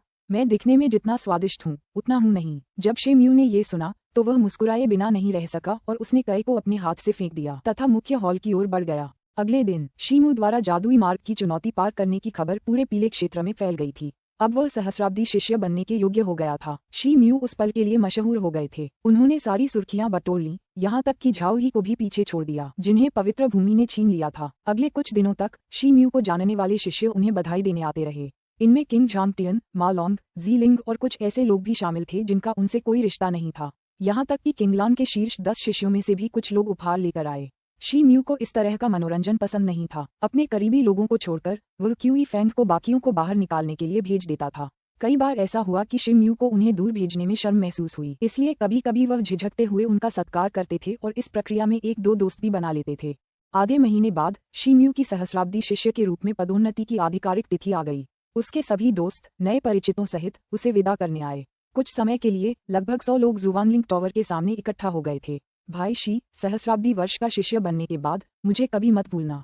जब भी समय मिले तो वापस आकर हमसे मिलना, किंग झांगटियन ने मुस्कुराते हुए कहा। भाई शी म्यू, वापस आओ और हमसे मिलो, मा लॉन्ग ने कहा। स्वाभाविक रूप से, बिल्कुल, she mu Hansa. She mu अपनी बात पूरी भी नहीं कर पाया था कि उसे एक गहरा आध्यात्मिक उतार चढ़ाव महसूस हुआ। उसने झट से आसमान की तरफ देखा। उसके ऊपर नीले आकाश में सफेद बादल अचानक एक काले बिच्छू के विशाल मुंह में बदल गए। देखा जा सकता था कि उसके ऊपर नीले आकाश में तैरते सफेद बादल अचानक एक काले बिच्छू के विशाल मुंह में बदल गए थे। सुनहरे शल्कों से ढका एक विशाल अजगर का पंजा बाहर निकलने की कोशिश कर रहा था। शी म्यू को लगा कि सुनहरे ड्रैगन के पंजों में कुछ जाना पहचाना सा है। वह क्या है? विशाल अजगर के पंजे खींच गए और दरारें बड़ी हो गईं, तो सभी लोग अचंभित हो गए। 100 फुट से भी ज्यादा ऊंचे 9 विशाल स्वर्ण कलश अचानक उनमें से बाहर निकल आए और सभी 9 सिर नीचे भीड़ पर दहाड़ने लगे। ओआ! 9 सिर वाले सर्प के दहाड़ने के बाद उसका शरीर सुनहरे प्रकाश में चमक उठा और तब तक सिकुड़ता रहा जब तक कि वह सुनहरे वस्त्र पहने एक लंबे आदमी में परिवर्तित नहीं हो गया। छोटे बच्चे शी म्यू, मैं देखूंगा कि इस बार तुम कैसे भागते हो, आदमी ने ठंडे स्वर में चिल्लाया। आओ जू, शी म्यू ने अपनी जीभ काट ली और मन ही मन कोसा। मैं आज यहाँ सिर्फ अपने इकलौते दुश्मन की तलाश में आया हूँ। जिन लोगों का हमारे बीच के रिश्ते से कोई लेना देना नहीं है, वे अभी चले जाएं। सुनहरे वस्त्र पहने उस आदमी की चीख निकली, जैसे उसके शरीर से तेज क्यूई निकलने लगी हो। बस एक झटके में एक अकथनीय हिंसक दबाव सभी पर छा गया। संत, यह एक संत श्रेणी का योद्धा है, अपनी जान बचाकर भागो। भीड़ में मौजूद सभी लोग सुरक्षित स्थान की ओर भागने लगे। भाई शी म्यू, यह वो है जिससे मैं कभी भी मुकाबला कर सकता हूँ। चलो साथ में भागते हैं, जल्दी करो, चलो। जैसे ही किंग झांगटियन ने अपनी बात पूरी की, उसके शरीर में एक हरी रोशनी चमक उठी और वह भागने में सबसे आगे निकल गया। बड़े भाई शी म्यू, मेरी ताकत उनके सामने कहीं नहीं टिकती। मैं अब जा रही हूँ, मा लॉन्ग ने बिना किसी हिचकिचाहट के कहा और एक प्रकाश किरण में तब्दील होकर उड़ गई। अपना ध्यान रखना, भाई शी म्यू, जीलिंग ने कहा और वह भी बैंगनी प्रकाश में परिवर्तित हो गई और आंखों से ओझल हो गई। उसके आसपास मौजूद सैकड़ों लोग भाग गए थे, एक भी पीछे नहीं रुका। एओजू को उन लोगों से कोई परेशानी नहीं हुई जो जा रहे थे, क्योंकि उसकी नज़र शी म्यू पर टिकी थी। हालांकि शी म्यू का चेहरा शांत था, फिर भी उसे कुछ खोया हुआ सा महसूस हो रहा था। उसे लगा कि उसके सबसे करीबी लोग कम से कम उसके साथ खड़े तो होंगे, जैसे कि वह उसका साथ दे रहा हो। दोस्त और साथी, शी म्यू, जब सब चले गए तब भी तुम यहीं हो। मैं तुम्हारे साथ लड़ूंगा। कई ने अपने पंख फड़फड़ाए और उसके कंधे पर बैठते हुए शी म्यू को आश्वस्त किया। शी म्यू एक पल के लिए स्तब्ध रह गया। खुद को संभालने के बाद उसकी आंखों में चमक आ गई और उसने मुंह फैलाकर विशफुल स्टील स्टाफ को अपने हाथ में थूक दिया। तो चलो, हम आज ही इसका निपटारा कर देंगे। उसने अपने हाथ जोर से नीचे पटक दिए और विशफुल स्टील स्टाफ को कसकर हिलाया। उसके चारों ओर सफेद हवा का एक प्रवाह बनते ही स्टाफ काली और सफेद रोशनी में चमकने लगा। बाएं से दाएं की ओर एक झटके से दर्जनों काली छड़ें शून्य से निकल आईं और एक आश्चर्यजनक चीख निकालते हुए एओजू की ओर बढ़ीं। ये तो बच्चों का खेल है, एओजू ने मजाक उड़ाया। एक हाथ पंजे की तरह मुड़ा हुआ था और वह अचानक सीधा शीम्यू की ओर बढ़ा। हवा में ही शून्य से एक विशाल सुनहरा अजगर का पंजा निकला और छड़ी को धूल में मिला दिया। जैसे जैसे वे शीम्यू की ओर बढ़ते गए, सुनहरे ड्रैगन के पंजे नीचे की ओर बढ़ते गए। शीम्यू के हाव भाव में जरा भी बदलाव नहीं आया। हाथ में लाठी के एक रोल से ही कई सफेद बवंडर आकर सुनहरे ड्रैगन के पंजों पर सीधे टकराए। हालांकि इससे ज्यादा कुछ नहीं हुआ, बस ड्रैगन के पंजों को एक पल के लिए रोक दिया। फिर वे उसकी ओर बढ़ते रहे। उन्होंने एक और संभावित हमले से बचने के लिए थोड़ा पीछे हटने का अवसर लिया। पंजों से एक तेज सुनहरी रोशनी निकलने लगी। किसी टेलीपोर्टेशन तकनीक की तरह ये शीम्यू के सिर के ऊपर प्रकट हुई और उसे जमीन में दबा दिया। धमाका! एक जोरदार धमाके के साथ शीम्यू के नीचे की धरती में दरार पड़ गई, जो सीधे पास के सफेद टॉवर तक फैल गई। पफ! शीम्यू का दिमाग धुंधला गया और उसने खून थूक दिया। उसका शरीर ड्रैगन के पंजों में बुरी तरह जकड़ा हुआ था। हालांकि इच्छाधारी स्टील का डंडा अभी भी उसके हाथ में था और अगर वह चाहता तो आसानी से हमला कर सकता था, फिर भी वह एक भी मांसपेशी नहीं हिला पा रहा था। शीम्यू! कई उड़कर शीम्यू के पास आ गई और डर के मारे उसे उदास होकर पुकारने लगी। अब जाओ, भागो! शीम्यू ने दांत पीसते हुए और हताश होकर विनती करते हुए थूका। नहीं, मैं नहीं जाऊंगा। शीम्यू, इस बार तुम फंस गए हो और बच नहीं सकते, इसलिए मैं तुम्हारे साथ खड़ा रहूंगा। मैं तुम्हारे साथ खुशी खुशी मर जाऊंगा, कई ने दृढ़ता से कहा। तुम तो ठीक है, चूंकि तुम मेरे साथ मरना चाहते हो, मैं तुम्हें मौत दूंगा, शीम्यू ने कहा और उसका चेहरा अचानक ठंडा पड़ गया। उसके शरीर पर अचानक तेज रोशनी पड़ गई और उसके चारों ओर लपटें उठने लगीं। जैसे ही क्रिम्सन एप एनर्जी कंस्ट्रक्ट प्रकट हुआ, उसने एक भयानक दहाड़ लगाई और अपनी मोटी भुजाओं को ऊपर उठाकर सुनहरे ड्रैगन के पंजे को पीछे धकेल दिया। शीम्यू ने पलटकर देखा, उसके हाथ में मौजूद विशफुल स्टील स्टाफ पर काली रोशनी चमकी। उसने उसे नीचे झुकाया और धीमी आवाज में कई को जोर से मारा। पेंग! कई का शरीर तुरंत टुकड़ों में फट गया। शीम्यू, तुमने ऐसा क्यों किया? कई ने पूछा। उसके पंख खून से भीगे हुए थे। अगर तुम असली कई हो तो तुम्हें पता होगा कि जब भी कोई खतरा होगा, वह हमेशा सबसे पहले भागेगा। जब से स्वर्ण जियाओ सर्प प्रकट हुआ है, तुमने सतर्कता का कोई संकेत नहीं दिखाया। तुमने तो यहाँ तक कहा था कि तुम मेरे साथ युद्ध में मरने को तैयार हो, और यह भी कि किंगलान की तथाकथित पवित्र भूमि बेहद अनोखी है। असली कई पिछले कुछ समय से प्रशिक्षण ले रहा था। उसे सिर्फ एक ही हमले में टुकड़े टुकड़े करना इतना आसान नहीं होगा। शीम्यू ने कहा। मुझे उम्मीद नहीं थी कि आप अपने उस आत्मिक पालतू जानवर पर भी विश्वास नहीं करेंगे जिसके साथ आप घुल मिल जाते हैं। कई के मुंह के कोने में एक अजीब सी मुस्कान उभर आई। तुम गलत हो, मैं कई पर विश्वास करता हूँ और इसीलिए मैं तुम पर बिल्कुल भी विश्वास नहीं करता। काली लंबी छड़ी आग की लपटों में जल उठी और एक बार फिर ब्रह्मकारी कई पर गिर पड़ी। काओ काले धुएं के बादल में बदल गया। शीम्यू ने एओजू की ओर देखा, जो एक चमकदार सुनहरे वस्त्र में था। अब तक वह भी काली धुंध के बादल में बिखर चुका था। आसपास के पेड़, पहाड़ियाँ, यहाँ तक कि जुवानलिंग टॉवर भी गायब हो गया था। इसके तुरंत बाद काला कोहरा छा गया और आसपास का स्थान पुनः धुंध से ढक गया। शीम्यू की आंखें धुंधली हो गईं और उसने स्वयं को पुनः काले क्रिस्टल पथ पर पाया। हर बार जब वह जादुई सड़क पर आगे बढ़ता तो वह भ्रम में पड़ जाता, जब तक कि वह उससे बाहर नहीं निकल जाता। ये सभी भ्रम उसके अतीत की यादों से जुड़े थे। उसके अतीत के लोग, जैसे जिन शियाचाई और चाची जिन जेन, यहाँ तक कि लियू अन भी इन भ्रमों में मौजूद था। ये भ्रम बहुत वास्तविक थे और उनकी विषय वस्तु अक्सर उसके हृदय की कमजोरी की ओर इशारा करती थी। शीम्यू की मनःस्थिति के बावजूद वह अक्सर अनजाने में ही इसके जाल में फंस जाता था, क्योंकि वह वास्तविकता और भ्रम में अंतर नहीं कर पाता था। कई बार तो वह लगभग पूरी तरह से इसमें डूब जाता था। सौभाग्य से उन्होंने अपनी दृढ़ इच्छाशक्ति और जीवन मृत्यु के बीच की समझ पर भरोसा किया। वे अक्सर अंतिम क्षण में जाग उठते थे और स्वस्थ हो जाते थे। पता ही नहीं चला कि कितना समय बीत चुका था जब शीम्यू एक बार फिर भ्रम से मुक्त हो गया और उसने स्वयं को काले क्रिस्टल पथ पर पाया। उसके चारों ओर घने कोहरे के अलावा कुछ भी स्पष्ट रूप से दिखाई नहीं दे रहा था। यह अंतिम चरण है। शीम्यू ने राहत की सांस ली। उसने आंखें बंद कर लीं और कुछ देर तक आहें भरते हुए धीरे से कुछ बुदबुदाया। हर बार जब उसे कोई भ्रम होता तो उसे हल्का सा एहसास होता कि उसकी इच्छाशक्ति और भी दृढ़ हो गई है, मानो लोहे की प्लेट को बार बार ठंडा करके और भी दृढ़ कर दिया गया हो। उसने गहरी सांस ली और आगे बढ़ना जारी रखा। हालांकि जैसे ही वह बाहर निकला, उसके सामने का काला क्रिस्टल पथ सफेद रोशनी में फट गया और हवा में से एक सफेद दरवाजा प्रकट हो गया। अध्याय 558, एक मानसिक सफलता। अनुवादक एंडलेस फैंटेसी, अनुवाद संपादक एंडलेस फैंटेसी अनुवाद। शीम्यू का दिल खुशी से भर गया। उसे ऐसा लग रहा था कि उसके सामने का प्रकाशमान दरवाजा जादुई सड़क चुनौती के अंत का प्रतिनिधित्व करता है। यह कोई भ्रामक भ्रम नहीं था, बल्कि उनके हृदय की गहराई से निकला अंतर्ज्ञान था। उसने गहरी सांस ली और रोशनी वाले दरवाजे की ओर तेजी से बढ़ा। लेकिन दृश्य एक बार फिर बदल गया। जब उसकी चेतना लौटी तो उसने स्वयं को एक विशाल तट पर खड़ा पाया। क्या यह आखिरी भ्रम है? शीम्यू ने अपने चेहरे पर एक आरामदायक मुस्कान के साथ चारों ओर देखा। वह किसी भी बात को लेकर ज्यादा चिंतित नहीं था और आत्मविश्वास से भरा हुआ था। बाहरी दुनिया के लिए उनके अनुभव भले ही कुछ ही क्षण रहे हों, लेकिन उनके लिए यह एक निर्दयी परीक्षा थी। उसका मन न सिर्फ पहले से कहीं ज्यादा मजबूत हो गया था, बल्कि बर्फ की तरह निर्मल भी हो गया था। उसे पूरा यकीन था कि वह अपने रास्ते में आने वाले किसी भी भ्रम को तोड़ सकेगा। नहीं, ये तो। शिम्यू ने चारों ओर देखा और उसका चेहरा बदल गया। उससे कुछ ही दूरी पर समुद्र तट के पास एक छोटा सा गांव था। समुद्र के किनारे कई जर्जर मछली पकड़ने वाली नावें खड़ी थीं। समुद्र की हवा के साथ गांव के प्रवेश द्वार पर बड़े बड़े पेड़ों की कई कतारें लगी हुई थीं और समुद्री हवा सरसराहट की आवाज कर रही थी। उसे सब कुछ जाना पहचाना सा लग रहा था। यह कोई और नहीं बल्कि उसका अपना शहर था जहाँ वह पला बड़ा था, एक छोटा सा मछुआरा गाँव। वूफ वूफ वूफ, एक बुलडॉग गाँव से बाहर भागा और जोर जोर से भौंकने लगा। जैक, शिम्यू मन ही मन बुदबुदाया।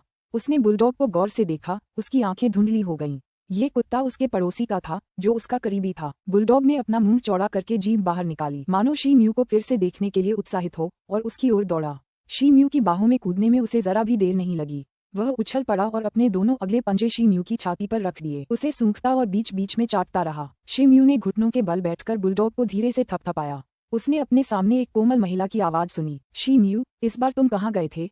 थोड़ी देर हो गई है। शिम्यू ने ऊपर देखा और उसका सिर जोर से धड़का। खून एक ही झटके में उसके सिर में दौड़ गया, जिससे वह थोड़ा भ्रमित और विचलित हो गया। कुछ ही दूर आगे सादे कपड़े में एक युवती आई। वो 20 साल की लग रही थी। उसका रूप रंग तो कुछ खास नहीं था, लेकिन वो एक सौम्य और खूबसूरत एहसास देती थी।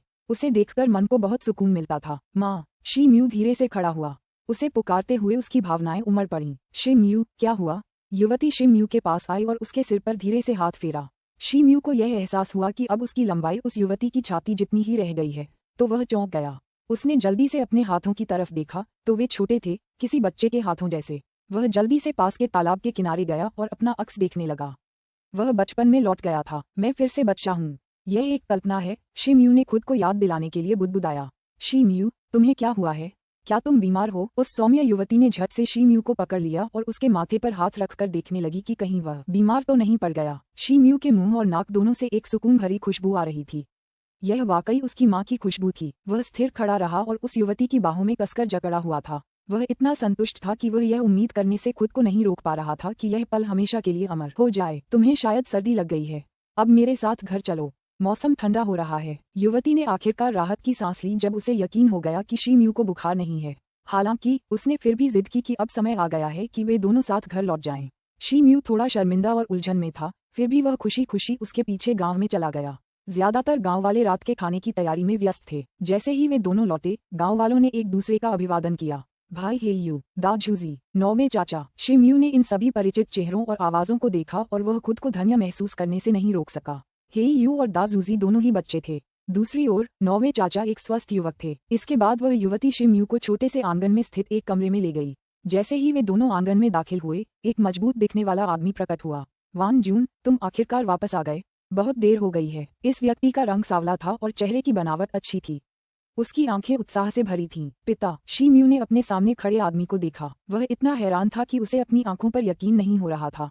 जो कुछ वह जानता था उसके अनुसार, जब वह छोटा था तो उसके पिता युद्ध कला सीखने के लिए गांव छोड़कर चले गए थे, इसलिए उसे अपने पिता की केवल कुछ धुंधली यादें ही याद थीं। हालांकि पिता और पुत्र के बीच खून का रिश्ता पानी से भी गहरा था। जैसे ही उनकी राहें एक दूसरे से मिलीं, वह उसे तुरंत पहचान गया।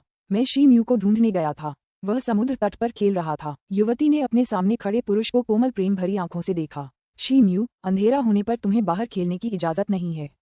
अपनी माँ को परेशान मत करना। और हाँ, समुद्र किनारे खेलना खतरनाक भी है। अब तुम्हें बाहर जाने की इजाजत नहीं है, समझ रही हो? उस आदमी ने शिम्यू की तरफ देखते हुए भौहें सिकोड़ते हुए सख्ती से कहा। शिम्यू ने अपने सामने खड़े बलवान आदमी को देखा और उसकी आंखें चमक उठीं।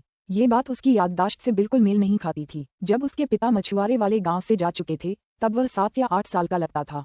अब वह यहाँ हो ही नहीं सकता था। क्या तुमने सुना नहीं कि मैंने अभी क्या कहा? बलवान आदमी ने देखा कि शिम्यू ने कोई जवाब नहीं दिया और एक बार फिर उस पर दबाव डालने से पहले उसने भौहें चढ़ाईं। बस करो, शायद आज शिम्यू बीमार हो। उसे दोष देना बंद करो। युवती ने शिम्यू को उसके पिता के क्रोध से बचाने के लिए तुरंत उसके सामने कदम रखा। जैसे ही उस बलवान आदमी ने ये सुना, उसके चेहरे पर घबराहट के भाव उभर आए और उसने झट से शिम्यू का हाथ पकड़ लिया।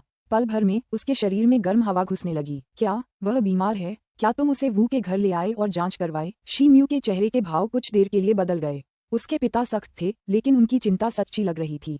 ये चिंता उसके पिता की यादों से बिल्कुल अलग थी। तीनों ने साथ में खाना खाया और हट्टा कट्टा आदमी तुरंत डॉक्टर ढूंढने गांव की तरफ चल पड़ा। उधर युवती ने गर्म पानी बनाकर शिम्यू को नहलाया था। सब कुछ हो जाने के बाद दोनों ने आराम किया। शिम्यू बिस्तर पर लेट गया और अपने माता पिता को देखा जो बाहर सो रहे थे। वह चुपचाप रो रहा था और उसके मन में अनगिनत विचार घूम रहे थे। उसने कला की पढ़ाई के लिए अपना शहर छोड़ दिया था।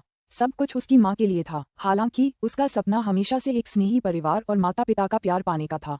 दुर्भाग्य से उसके पिता के चले जाने के बाद यह इच्छा एक दूर की उम्मीद बनकर रह गई। शिम्यू को आखिरकार समझ आ गया कि उसके सामने जो कुछ भी था वह बस एक कल्पना थी। हालांकि यह भी एक खूबसूरत भ्रम था, पर वह इसे नष्ट नहीं कर सकता था। उसने बाहर देखा, उसकी आंखें झपक रही थीं। थोड़ी देर बाद उसने आखिरकार एक आह भरी और आंखें बंद कर लीं। समय उड़ता गया और पलक झपकते ही शिम्यू को गांव में आए 1 दर्जन से अधिक दिन हो गए। मेरे पिता सुबह सुबह मछली पकड़ने निकल जाते थे। अपने खाली समय में वे शिम्यू को लड़ाई के गुर सिखाते थे। दूसरी ओर उनकी माँ घर का काम करके सब कुछ व्यवस्थित रखती थीं। 3 सदस्यों वाले परिवार के लिए यह आदर्श रहने की स्थिति नहीं थी।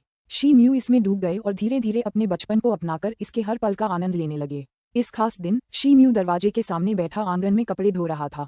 उसकी आंखें ऐसे चमक रही थीं मानो ये दृश्य उसके मन की गहराइयों में बस जाना चाहिए। उसके पिता सुबह मछली पकड़ने गए थे लेकिन अभी तक वापस नहीं लौटे हैं। डम डम डम, उसके घर के बाहर से कदमों की आहट सुनाई दी, किसी अनजान युवक की। हालांकि जो बात सबसे ज्यादा ध्यान देने लायक थी वह थी उसके चेहरे पर चिंता का भाव। मैडम शी, कुछ बुरा हुआ है। भाई शी का समुद्र में एक्सीडेंट हो गया है। जहाज एक समुद्री राक्षस के कारण बर्बाद हो गया है और वह बुरी तरह घायल हो गया है। उसे झू परिवार ने बचा लिया था, लेकिन युवक ने जल्दी से कहा। जैसे ही शिम्यू की माँ ने ये खबर सुनी, उनका चेहरा एकदम बदल गया। वह अचानक चौंक गईं और बिना किसी दर्द के टब को गिरा भी दिया। कैसे? वह अब कहाँ है? वह समुद्र के किनारे है। तुम्हें अभी जाना होगा। इससे पहले कि युवक अपनी बात पूरी कर पाता, शिम्यू की माँ पहले ही आंगन से बाहर समुद्र तट की ओर भाग गई थी। शिम्यू, जल्दी से मेरे पीछे आओ। हो सकता है तुम्हारे पिताजी न आ पाएं। उस युवक ने शिम्यू से कहा जो उसके पीछे आने से पहले दहलीज पर बैठा था। शिम्यू ने आह भरी और उसकी आंखों में चमक आ गई मानो उसने कोई फैसला कर लिया हो। वह बिना किसी हिचकिचाहट के तेजी से समुद्र तट की ओर चल पड़ा। जब वह आखिरकार वहां पहुंचा तो वहां लोगों का एक बड़ा समूह था। भीड़ के बीच वह अपनी माँ की चीखें साफ सुन सकता था। शिम्यू भीड़ को चीरता हुआ अपने पिता के सामने खड़ा हो गया। उसके पिता जमीन पर पड़े थे। उनका चेहरा धूसर हो गया था और खून का कोई निशान नहीं था। उसके पेट के निचले हिस्से पर एक भयानक घाव था जहां से ताज़ा खून बह रहा था। उसके बगल में एक बूढ़ा आदमी खड़ा था जो जल्दी से घाव पर कुछ जड़ी बूटियां लगाकर खून रोकने की कोशिश कर रहा था। दुर्भाग्य से कोई असर नहीं हुआ। शिम्यू की माँ अपने बच्चे के पिता, अपने पति को गले लगाकर फूट फूट कर रो पड़ी। उसके आंसू पीड़ा, निराशा और उदासी से भरे थे। उनके आसपास के लोगों ने भी उनके निधन पर शोक व्यक्त किया और कुछ महिलाएं तो अपने दुख के आंसू रोक नहीं सकीं। लिटिल शिम्यू। पिता ने शिम्यू को देखा और उसकी आंखों में रंगत की एक चमक थी। जैसे ही उसने शिम्यू के ऊपर हाथ उठाने की कोशिश की, उसका शरीर थोड़ा सा हिल गया। शिम्यू की आंखें हिल गईं और वह अपने पिता के पास चला गया। शिम्यू, मैं अब और नहीं रुक सकता। अब अपनी माँ की देखभाल करना तुम्हारी जिम्मेदारी है। तुम शी परिवार के मुखिया हो, इसलिए मुझसे वादा करो कि तुम अपनी माँ का अच्छे से ख्याल रखोगे। उसके पिता ने कमजोर स्वर में विनती की। शिम्यू ने अपने मरते हुए पिता की ओर देखा और अचानक आह भरी। उसकी आंखें चमक उठीं और उसने अपना हाथ ऊपर उठा लिया। उसके हाथ से एक सुनहरी प्रकाश तलवार निकली और पलक झपकते ही उसके शरीर में धंस गई। यहाँ तक कि उसकी माँ, जो उसके पिता को कसकर गले लगा रही थी, भी उस सुनहरी प्रकाश तलवार से भेद गई। सुनहरी प्रकाश तलवार से वार किए जाने पर उसके मरते हुए पिता की आंखें चमक उठीं और तुरंत ही उन्होंने अपनी अंतिम सांसें खो दी। शिम्यू, तुम क्या कर रहे हो? उसकी माँ का शरीर अकड़ गया था और उसके मुंह से खून बहने लगा था। वह उसे एक साथ आहत, क्रोधित और भ्रमित भाव से देख रही थी। धीरे धीरे खड़े होते समय शिम्यू की आंखें थोड़ी जटिल दिख रही थीं। नाटक करना बंद करो। तुम्हें मेरी माँ की सबसे बड़ी कमजोरी पता है, लेकिन मेरी माँ तो पहले ही मर चुकी है और तुम कुछ नहीं कर सकते। मरे हुए को जिंदा नहीं किया जा सकता। अब मैं बस अपनी माँ की इच्छाओं पर खरा उतर सकता हूँ, शिम्यू ने कहा। उसकी माँ का शरीर काली गैस में बदलने से पहले लड़खड़ाया। काली गैस के बिना किसी निशान के गायब होते ही चीख की आवाज आए। उसके आसपास की हर चीज ढह गई, शून्य में बदल गई। शिम्यू की नजर एक बार फिर धुंधली हो गई और फिर वह काले क्रिस्टल पथ पर प्रकट हुआ। उसका आधा शरीर अब दरवाजे में था, सफेद रोशनी में चमक रहा था। उस पल शिम्यू की मनःस्थिति पूरी तरह से अस्थिर थी। 18 जादुई भ्रम उसके मन में कौंध गए और उसका हृदय मानो किसी शिलाखंड से दबा हुआ महसूस हुआ। उसे एक आत्मज्ञान, एक सफलता का एहसास हुआ। चेहरे पर शांत मुस्कान लिए उसने गहरी सांस ली और सफेद रोशनी वाले दरवाजे के अंदर चला गया। अध्याय 559, एक रहस्यमय आह्वान। अनुवादक, एंडलेस फैंटेसी। अनुवाद संपादक, एंडलेस फैंटेसी। अनुवाद। जिस क्षण शिम्यू चमकते हुए दरवाजे से गुजरा, भिन भिन भिन भिन पवित्र भूमि की पहली परत की गहराई में एक घंटी जैसी ध्वनि आसपास के क्षेत्र की ओर दूर दूर तक फैल गई तथा हजारों मील तक गूंजती रही। क्या चल रहा है? यह आवाज, क्या ये हो सकती है? ये जादुई सड़क का स्मारक है। कोई सफलतापूर्वक गुजर गया। क्या ये हो सकता है कि शिम्यू इसमें सफल हो गया हो? सभी ने भिनभिनाहट की आवाज सुनी और चौंक गए। आखिरकार जादुई मार्ग का भ्रम टूट चुका था और सफल होने वालों की संख्या 10 से भी कम थी। ये जानना कि कोई टूट गया है, इसका मतलब था कि वह उच्च पदस्थ शिष्यों के बराबर था। संदेह करने वालों के चेहरे पर अविश्वास के भाव थे। शी म्यू को एक धुंधलापन महसूस हुआ, इससे पहले कि वह खुद को एक भव्य सफेद हॉल में पाता। उसने इधर उधर देखा और महसूस किया कि वह उस जादुई हॉल में नहीं था जहां से उसने चुनौती में प्रवेश किया था। हॉल खाली और वीरान था, कुछ खंभों के अलावा और कुछ नहीं था। तुम जरूर शिमू होगे। जादुई सड़क से गुजरने का मतलब है कि तुम्हारा दिल सोने का है, उसके पीछे से एक स्पष्ट आवाज आई। शी म्यू ने जल्दी से मुड़कर देखा तो नीली रोशनी में लिपटी एक आकृति खड़ी थी। हालांकि वह उस आकृति का चेहरा नहीं देख पा रहा था। मैं आपसे मिलकर गौरवान्वित हूँ, शी म्यू ने सम्मानपूर्वक झुककर प्रणाम किया। उसे लगा कि वह दूसरे व्यक्ति की आंतरिक क्यूई को पहचान नहीं पा रहा था। ऐसी औपचारिकताओं की कोई आवश्यकता नहीं है। नीली रोशनी में लिपटी आकृति ने धीरे से अपना हाथ उठाया। जैसे ही एक अदृश्य शक्ति ने शी म्यू के शरीर को उठाया और उसे झुकने से रोका। वह व्यक्ति सिर से पैर तक शी म्यू को देख रहा था और ऐसा लग रहा था कि वह किसी निजी कारण से उसमें दिलचस्पी ले रहा है। शी म्यू स्तब्ध रह गया, लेकिन बिना कोई बड़ी हलचल किए वहीं खड़ा रहा। बुरा नहीं, लगभग 1000 साल हो गए हैं जब कोई जादुई सड़क से गुजरा हो, फिर भी आप आज यहाँ हैं। मैं तो बस भाग्यशाली था, शी म्यू ने विनम्रता से कहा। आप कितने विनम्र हैं। इसमें कोई आश्चर्य की बात नहीं है कि आप भ्रम की चुनौती पर विजय प्राप्त कर पाए। अब जब आप जादुई मार्ग से गुजर चुके हैं तो नियमों के अनुसार अब आपको सहस्राब्दी शिष्य माना जाता है। हालांकि पहले कुछ प्रक्रियाएं हैं। औपचारिक रूप से सहस्राब्दी शिष्य बनने के लिए आपको अभी भी कुछ समय इंतजार करना होगा। मैं समझता हूँ, अब मैं तुम्हें वापस भेज दूंगा क्योंकि तुमने अपनी बहुत सारी शक्ति और ताकत खर्च कर दी है। फिलहाल आराम करो, फिर तुम्हारे लिए सब कुछ व्यवस्थित हो जाएगा, उसने कहा और उसकी उंगलियों पर धूल का एक गुब्बार सा छा गया। श्वेत प्रकाश ने शी म्यू को घेर लिया। एक पल के लिए उसकी आंखें धुंधली हो गईं और पल भर में वह ऊंचे पेड़ों से घिरी एक ऊंची ढलान पर दिखाई दिया। ऐसा लग रहा था जैसे वह पहली मंजिल पर लौट आया हो। शी म्यू ने चारों ओर देखा और पाया कि वह जुवानलिंग टॉवर से बहुत दूर नहीं था। उसने धीरे से सांस ली और उसका चेहरा खुशी से चमक उठा। वह कुछ उलझन में पड़ गया। नीली रोशनी में उस आकृति के आर पार न देख पाने का मतलब था कि यह व्यक्ति किंगलान का कोई बहुत महत्वपूर्ण व्यक्ति रहा होगा, शायद 8 महान संरक्षकों में से एक या पवित्र भूमि के 4 बुजुर्गों में से एक भी। ये समझ से परे था कि इस व्यक्ति का चेहरा इतनी गोपनीयता से क्यों छिपाया गया होगा। कुछ सोच विचार करने के बाद भी सफलता न मिलने पर उसने अपना ध्यान दूसरी ओर लगाया। वह तुरंत लाल प्रकाश की किरण में बदल गया और अपने निवास की ओर उड़ चला। शी म्यू सचमुच जादुई रास्ते से गुजरा था। ये कैसे संभव है? क्या ये सच है? जैसे ही लू जिंग को अपने एक परिचारक से रिपोर्ट मिली, उसका चेहरा आश्चर्य और सदमे से भर गया। ये सच है। मैंने बड़े शिष्यों के अधीन काम करने वाले कई सेवकों को ढूंढा और इसमें कोई आश्चर्य की बात नहीं कि वह आवाज मूल रूप से जादुई स्मारक से आई थी। इसका मतलब तो यही हो सकता है कि कोई जादुई रास्ते से सफलतापूर्वक गुजरा है, सेवक ने जल्दी से कहा। अब मुझे पता चल गया। चले जाओ। लू जिंग ने अधीरता से अपना हाथ हिलाया और विशालकाय बंदर के आकार का परिचारक जल्दी से चला गया। जब वह चला गया तो लू जिंग ने गुस्से और हताशा में शराब का गिलास उठाया और उसे कुचल दिया। उसका चेहरा उदास था और आंखें चमक रही थीं। बांस के जंगल में स्थित एक घर की अटारी में मुझे यकीन नहीं था कि वो ऐसा कर पाएगा, फिर भी उसने कर दिखाया। ये वरदान है या अभिशाप? लिंग फैंग खिड़की के सामने खड़ा होकर दूर तक देखता रहा और खुद से बुदबुदाया। एक दूसरे गुफाघर में लॉन्ग झाने घुटनों के बल बैठा था और उसका चेहरा उदास था। काफी देर बाद आखिरकार उसने निराशा भरी आह भरी। बहन, शी म्यू सचमुच बहुत शक्तिशाली था। एक साधारण शिष्य के निवास में माँ लॉन्ग और माँ ली दोनों अंदर बैठे थे और अविश्वास में चिल्ला रहे थे। हालांकि वह नए शिष्य के परीक्षणों का विरोध करने और उन्हें पार करने में सक्षम था, फिर भी वह 108 की श्रेणी में आने में असफल रहा था। 9 साल पहले वह परीक्षणों में सफल नहीं हुआ था, लेकिन अपनी बहन माँ लॉन्ग और शी म्यू के बीच घनिष्ठ संबंध के कारण वह कुछ आत्मिक पत्थर अर्जित करने में सफल रहा। इसके साथ ही वह भर्ती होने और एक परिचारक बनने में सक्षम हो गया। मैंने पहले भी कहा था, शी म्यू की ताकत को हल्के में नहीं लेना चाहिए। माली, अगर तुम कभी उससे फिर मिलो तो अपनी बातों और कामों पर ध्यान देना। हाँ बहन। माली अहंकारी थे, लेकिन अपनी वर्तमान स्थिति में फंसकर हार का झटका सहने के बाद वह अपना सिर नीचे करने से खुद को नहीं रोक सके। निराश मत हो, परीक्षाओं का नया दौर शुरू होने में ज्यादा समय नहीं लगेगा। पिछले कुछ सालों में तुमने अपनी शक्ति और सामर्थ्य में काफी प्रगति की है। अपने लिए एक आत्मिक हथियार चुनने के लिए कुछ यात्राओं के बाद तुम्हारे पास एक मौका जरूर होगा। धन्यवाद बहन। चूंकि शी म्यू अब सहस्राब्दी शिष्य बन गए हैं, तो क्या हमने जिस मुद्दे पर चर्चा की थी उसकी सफलता की कोई उम्मीद है? माली ने अचानक अपना सिर उठाया और पूछा। माँ लॉन्ग जवाब देने से पहले एक क्षण के लिए चुप रहे। मैं अभी इस बारे में बात नहीं कर सकता, देखते हैं आगे क्या होता है। माली ने सहमति में सिर हिलाया। अगले कुछ दिनों में शी म्यू के जादुई सड़क से गुजरने की खबर तेजी से फैल गई, जिससे गर्मागर्म चर्चाएं शुरू हो गईं। अब लगभग सभी को जादुई रास्ता पता चल चुका था। हालांकि कई लोगों ने इस रास्ते को चुनौती देने में दिलचस्पी दिखाई थी, लेकिन ये कितना मुश्किल होगा ये जानने के बाद उन्होंने हार मान ली। पलक झपकते ही आधा महीना बीत गया। जब शी म्यू अपने गुप्त कक्ष में ध्यान कर रहा था, उसने अचानक अपनी आंखें खोली और दरवाजे की तरफ बढ़ा। जैसे ही वह हाथ बढ़ाकर दरवाजा खोलने वाला था, क्यूई फैंग कुछ दूरी पर खड़ा था और उसने सम्मान के साथ शी म्यू का सामना किया।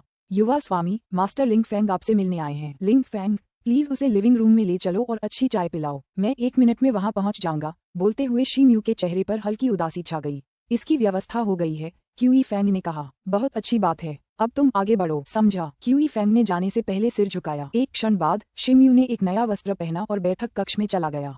अंदर आते ही उसने देखा कि लिंग फैंग नीले गाउन में दाहिनी ओर बैठा है। उसके एक हाथ में चाय का प्याला था और वह धीरे से फूंक मारकर एक घूंट ले रहा था। उसके कर्म निराशाजनक थे और उसका रवैया साफ था। ऐसा लग रहा था जैसे उसे अपने अंदर आज़ादी और सहजता का एहसास हो। भाई लिंग फैंग, मैं आपको चाय पर बुलाने की जिद कर रहा था। अब लगता है वो दिन आ ही गया, शी म्यू ने मुस्कुराते हुए कहा। लिंग फैंग ने अपनी चाय पीना बंद कर दिया और चेहरे पर एक चमकदार मुस्कान के साथ शी म्यू की ओर देखा। ठीक है, आप प्रशिक्षण में व्यस्त रहे हैं और आपकी मेहनत रंग लाई है। एक शिष्य होने के नाते जो साधना के संघर्ष को जानता है, मैं आपको परेशान करने की हिम्मत नहीं करूंगा। खैर, चूंकि आप आज यहाँ आए हैं, क्या मैं जान सकता हूँ कि मैं आपकी क्या मदद कर सकता हूँ? स्वाभाविक रूप से यह एक अच्छी बात है। एक अच्छी बात? ठीक है, बात कुछ ऐसी है। मैं आज एल्डर मो यान के आदेश पर आपको किंगहुआंग मंदिर तक ले जाने आया हूँ। एल्डर मो यान, किंगहुआंग मंदिर? मैंने इस व्यक्ति या इस जगह के बारे में पहले कभी नहीं सुना, शी म्यू ने संदेह से कहा। किंगहुआंग मंदिर पीले क्षेत्र के मुख्य हॉल में स्थित है। इसके अध्यक्ष एल्डर मो यान हैं, जो सभी सहस्राब्दी शिष्यों के मामलों का कार्यभार संभालते हैं। मुख्य कमरा? शी म्यू को आश्चर्य हुआ। तुम्हें पता नहीं, सदियों पुराने शिष्यों और सहस्राब्दी के शिष्यों के बीच एक सामान्य हॉल है। पहली मंजिल को किंगहुआंग हॉल और दूसरी मंजिल को किंगशुआन हॉल के नाम से जाना जाता है। ओह, तो बात ऐसी ही है। चूंकि बड़ों ने मुझे बुलाया है, तो चलिए शुरू करते हैं। लिंग फैंग ने सहमति में सिर हिलाया। दोनों घर से बाहर निकले और भोर की किरणों की तरह एक दूसरे के साथ साथ जुवानलिंग टॉवर की ओर उड़ चले। कुछ ही देर में वे हॉल के सामने पहुंच गए। मुख्य हॉल के ऊपर एक लाल पट्टिका लटकी हुई थी, जिस पर किंगहुआंग मंदिर अक्षर खुदा हुआ था। दोनों मंदिर के प्रवेश द्वार पर आए, जबकि लिंग फैंग ने अपने वस्त्र को बड़े करीने से व्यवस्थित किया। एल्डर मो, शिष्य शी म्यू आ गया है, अंदर आओ, एक कोमल आवाज ने कहा। शी म्यू लिंग फैंग के पीछे हॉल में गया और उसे फूलों की खुशबू महसूस हुई। खुशबू को सूंघते ही उसकी आंखें चौड़ी हो गईं जब उसे एहसास हुआ कि वह एक खूबसूरत ढंग से सजे बगीचे में आ गया है जो विदेशी पौधों से भरा हुआ था। शी म्यू ने खुद को संभाला और देखा कि कुछ ही दूरी पर एक बुजुर्ग काले वस्त्र पहने उनके सामने करवट लेकर खड़ा था। उसके पास एक काला चीनी मिट्टी का बर्तन था जिससे वह अपने पौधों को पानी दे रहा था। नमस्कार एल्डर मो, शी म्यू ने आदरपूर्वक झुकते हुए कहा। ओह, अंदर आइए और बैठिए, चलिए बातें करते हैं, सफेद बालों वाले बूढ़े आदमी ने पलटकर एक दयालु चेहरा दिखाते हुए कहा। शी म्यू ने देखा कि लिंग फैंग पहले से ही मंदिर के दाईं ओर कुर्सी पर बैठ गया है, इसलिए वह उसके बगल में बैठ गया। आप शी म्यू हैं, तो शायद हम पहली बार मिल रहे हैं। मैं प्रभु के आदेश में हूँ, इसलिए 100 साल के शिष्य का सारा काम मेरे अधीन है। मैं यहाँ काम का बोझ उठाने के लिए इतना उत्सुक नहीं हूँ, लेकिन सौभाग्य से लिंग फैंग और अन्य उपयाजक हमेशा मदद के लिए मौजूद रहते हैं, इसीलिए मैं शायद ही कभी आप सभी का अभिवादन करने आ पाता हूँ। एल्डर मो ने गर्मजोशी से मुस्कुराते हुए कहा। मुझे इसकी जानकारी नहीं थी, शी म्यू ने उत्तर दिया। हे, असल विषय पर वापस आते हैं। पिछली सहस्राब्दी में आप ही एकमात्र ऐसे व्यक्ति हैं जिन्होंने मंत्रमुग्धता की परीक्षा पास की है और सहस्राब्दी के शिष्य बनने की ओर अग्रसर हुए हैं। मैंने आपको पवित्र भूमि की दूसरी मंजिल में प्रवेश के बारे में कुछ जानकारी देने के लिए आमंत्रित किया है। इसके अलावा मैं आपको अपनी पीढ़ी के नेता के रूप में देखना चाहता था। आपकी प्रशंसा के लिए धन्यवाद, लेकिन मेरा मानना है कि मैं अभी नेता कहलाने के योग्य नहीं हूँ। हे, जो लोग जादुई सड़क की परीक्षा पास करते हैं, वे प्रशंसा के पात्र हैं। एल्डर मो ने बोलते हुए अपना हाथ हिलाया और एक नीली रोशनी धीरे धीरे प्रकट हुई और शी म्यू के सामने तैरने लगी। शी म्यू ने जल्दी से उसे अपने हाथों से पकड़ने के लिए हाथ बढ़ाया। जैसे ही नीली रोशनी बिखरी, उसके अंदर एक नीला वस्त्र प्रकट हुआ। उसकी नजर चोगे के वक्षस्थल पर पड़ी। उस पर 2 चमकीले कड़ाईदार हरे पत्ते लगे हुए थे। इसके अलावा चोगा किसी भी अन्य सहस्राब्दी शिष्य के चोगे जैसा ही लग रहा था। अध्याय 560, पवित्र आत्मा पशु। अनुवादक एंडलेस फैंटेसी, अनुवाद संपादक एंडलेस फैंटेसी अनुवाद। ये सहस्राब्दी शिष्य की पोशाक है, इसे संभाल कर रखना। आज से तुम आधिकारिक तौर पर सहस्राब्दी शिष्य हो। धन्यवाद एल्डर मो, शी म्यू ने कहा। अपनी जुबानलिंग दीवार मुझे सौंप दो। शी म्यू ने बिना किसी हिचकिचाहट के तुरंत अपनी जुबानलिंग दीवार निकाली और उसे एल्डर मो को सौंप दिया। जैसे ही बुजुर्ग ने जैड को लिया और उसकी जांच की, उसने 2 उंगलियां फैलाईं और एक रहस्यमय मंत्र बोला। उसकी उंगलियां एक चमकदार लाल रोशनी से जगमगा उठीं, जिसके बाद गुनगुनाहट की लहरें उठीं। उसने अपनी उंगलियां जैड पर रखीं और जुबानलिंग की दीवार भी लाल रंग में चमक उठी। शी म्यू ने देखा कि जैड में लाल पत्तियां 2 टुकड़ों में टूटने से पहले हिलती थीं।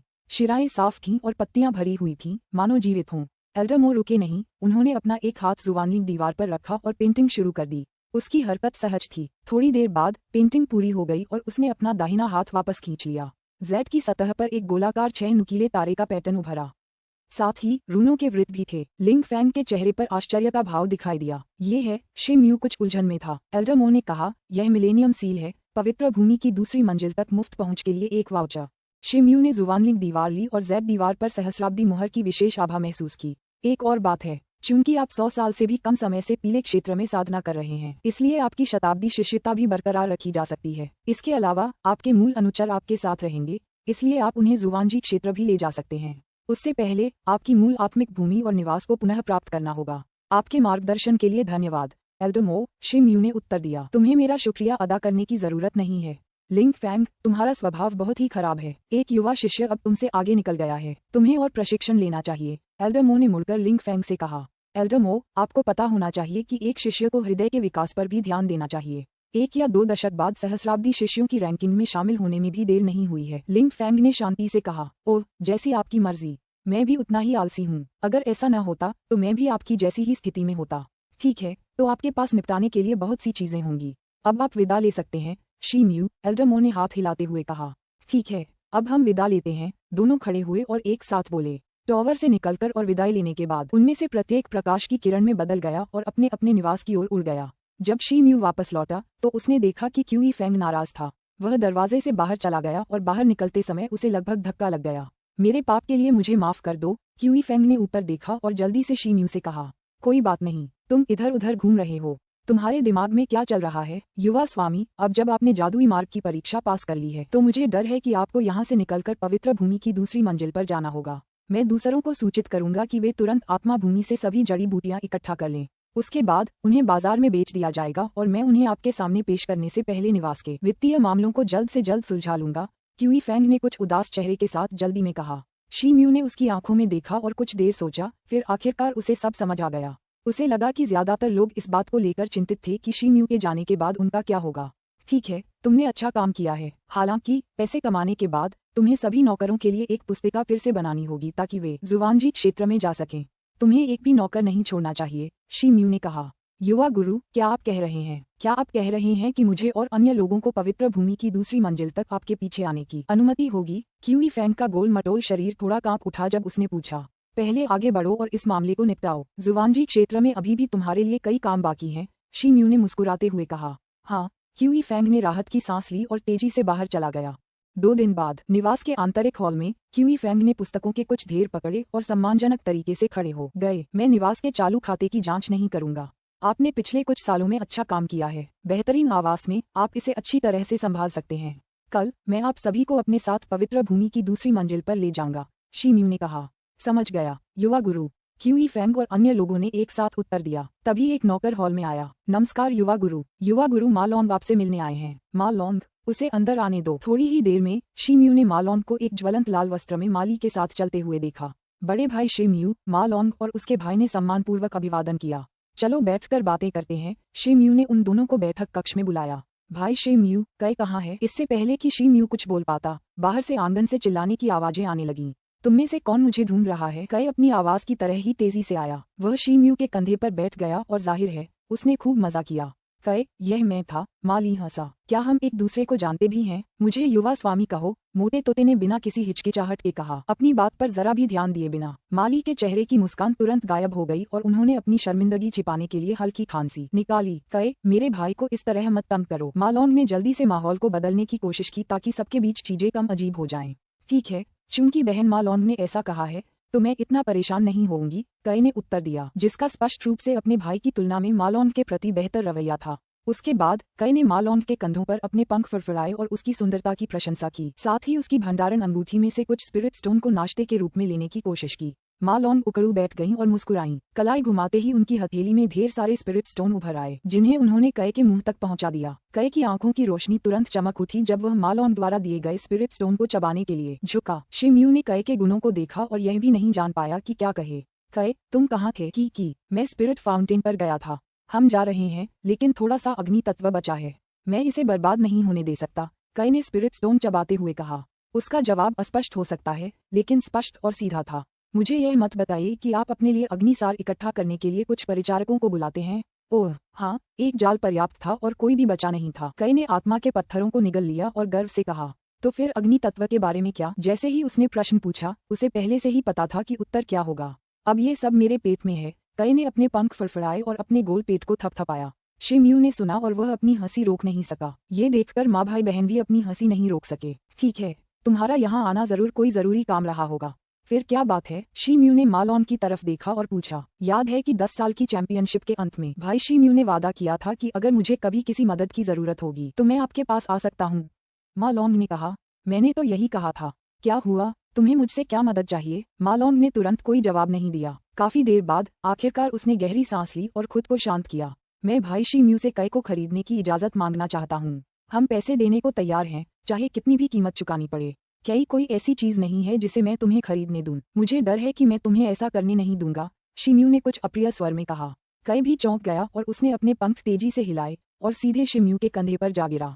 मुझे पता है कि मैं असाधारण हूँ और आप मेरी प्रशंसा करते हैं, लेकिन मेरा पहले से ही एक मालिक है और उसका नाम शिम्यू है। मैं आपके साथ नहीं जाऊंगा। शी भाई, गलतफहमी मत पालिए, मेरा यह मतलब नहीं है।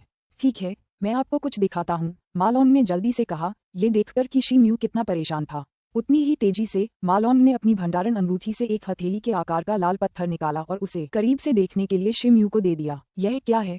शिम्यू की भौहें सिकुड़ गईं जब उसने पूछा। यह एक लाल पत्थर है जिसमें मेरे परिवार के पवित्र पक्षियों का खून है। जैसे ही उसने बताया, उसकी हथेली लाल हो गई। खून की एक बूंद लाल पत्थर पर टपकी। मालॉन के हाथ में रखा पत्थर एक बड़ी लौ के साथ धू धू कर जल उठा, मानो हवा में आग का पर्दा लटका हो। शिम्यू की आंखें चमक उठीं।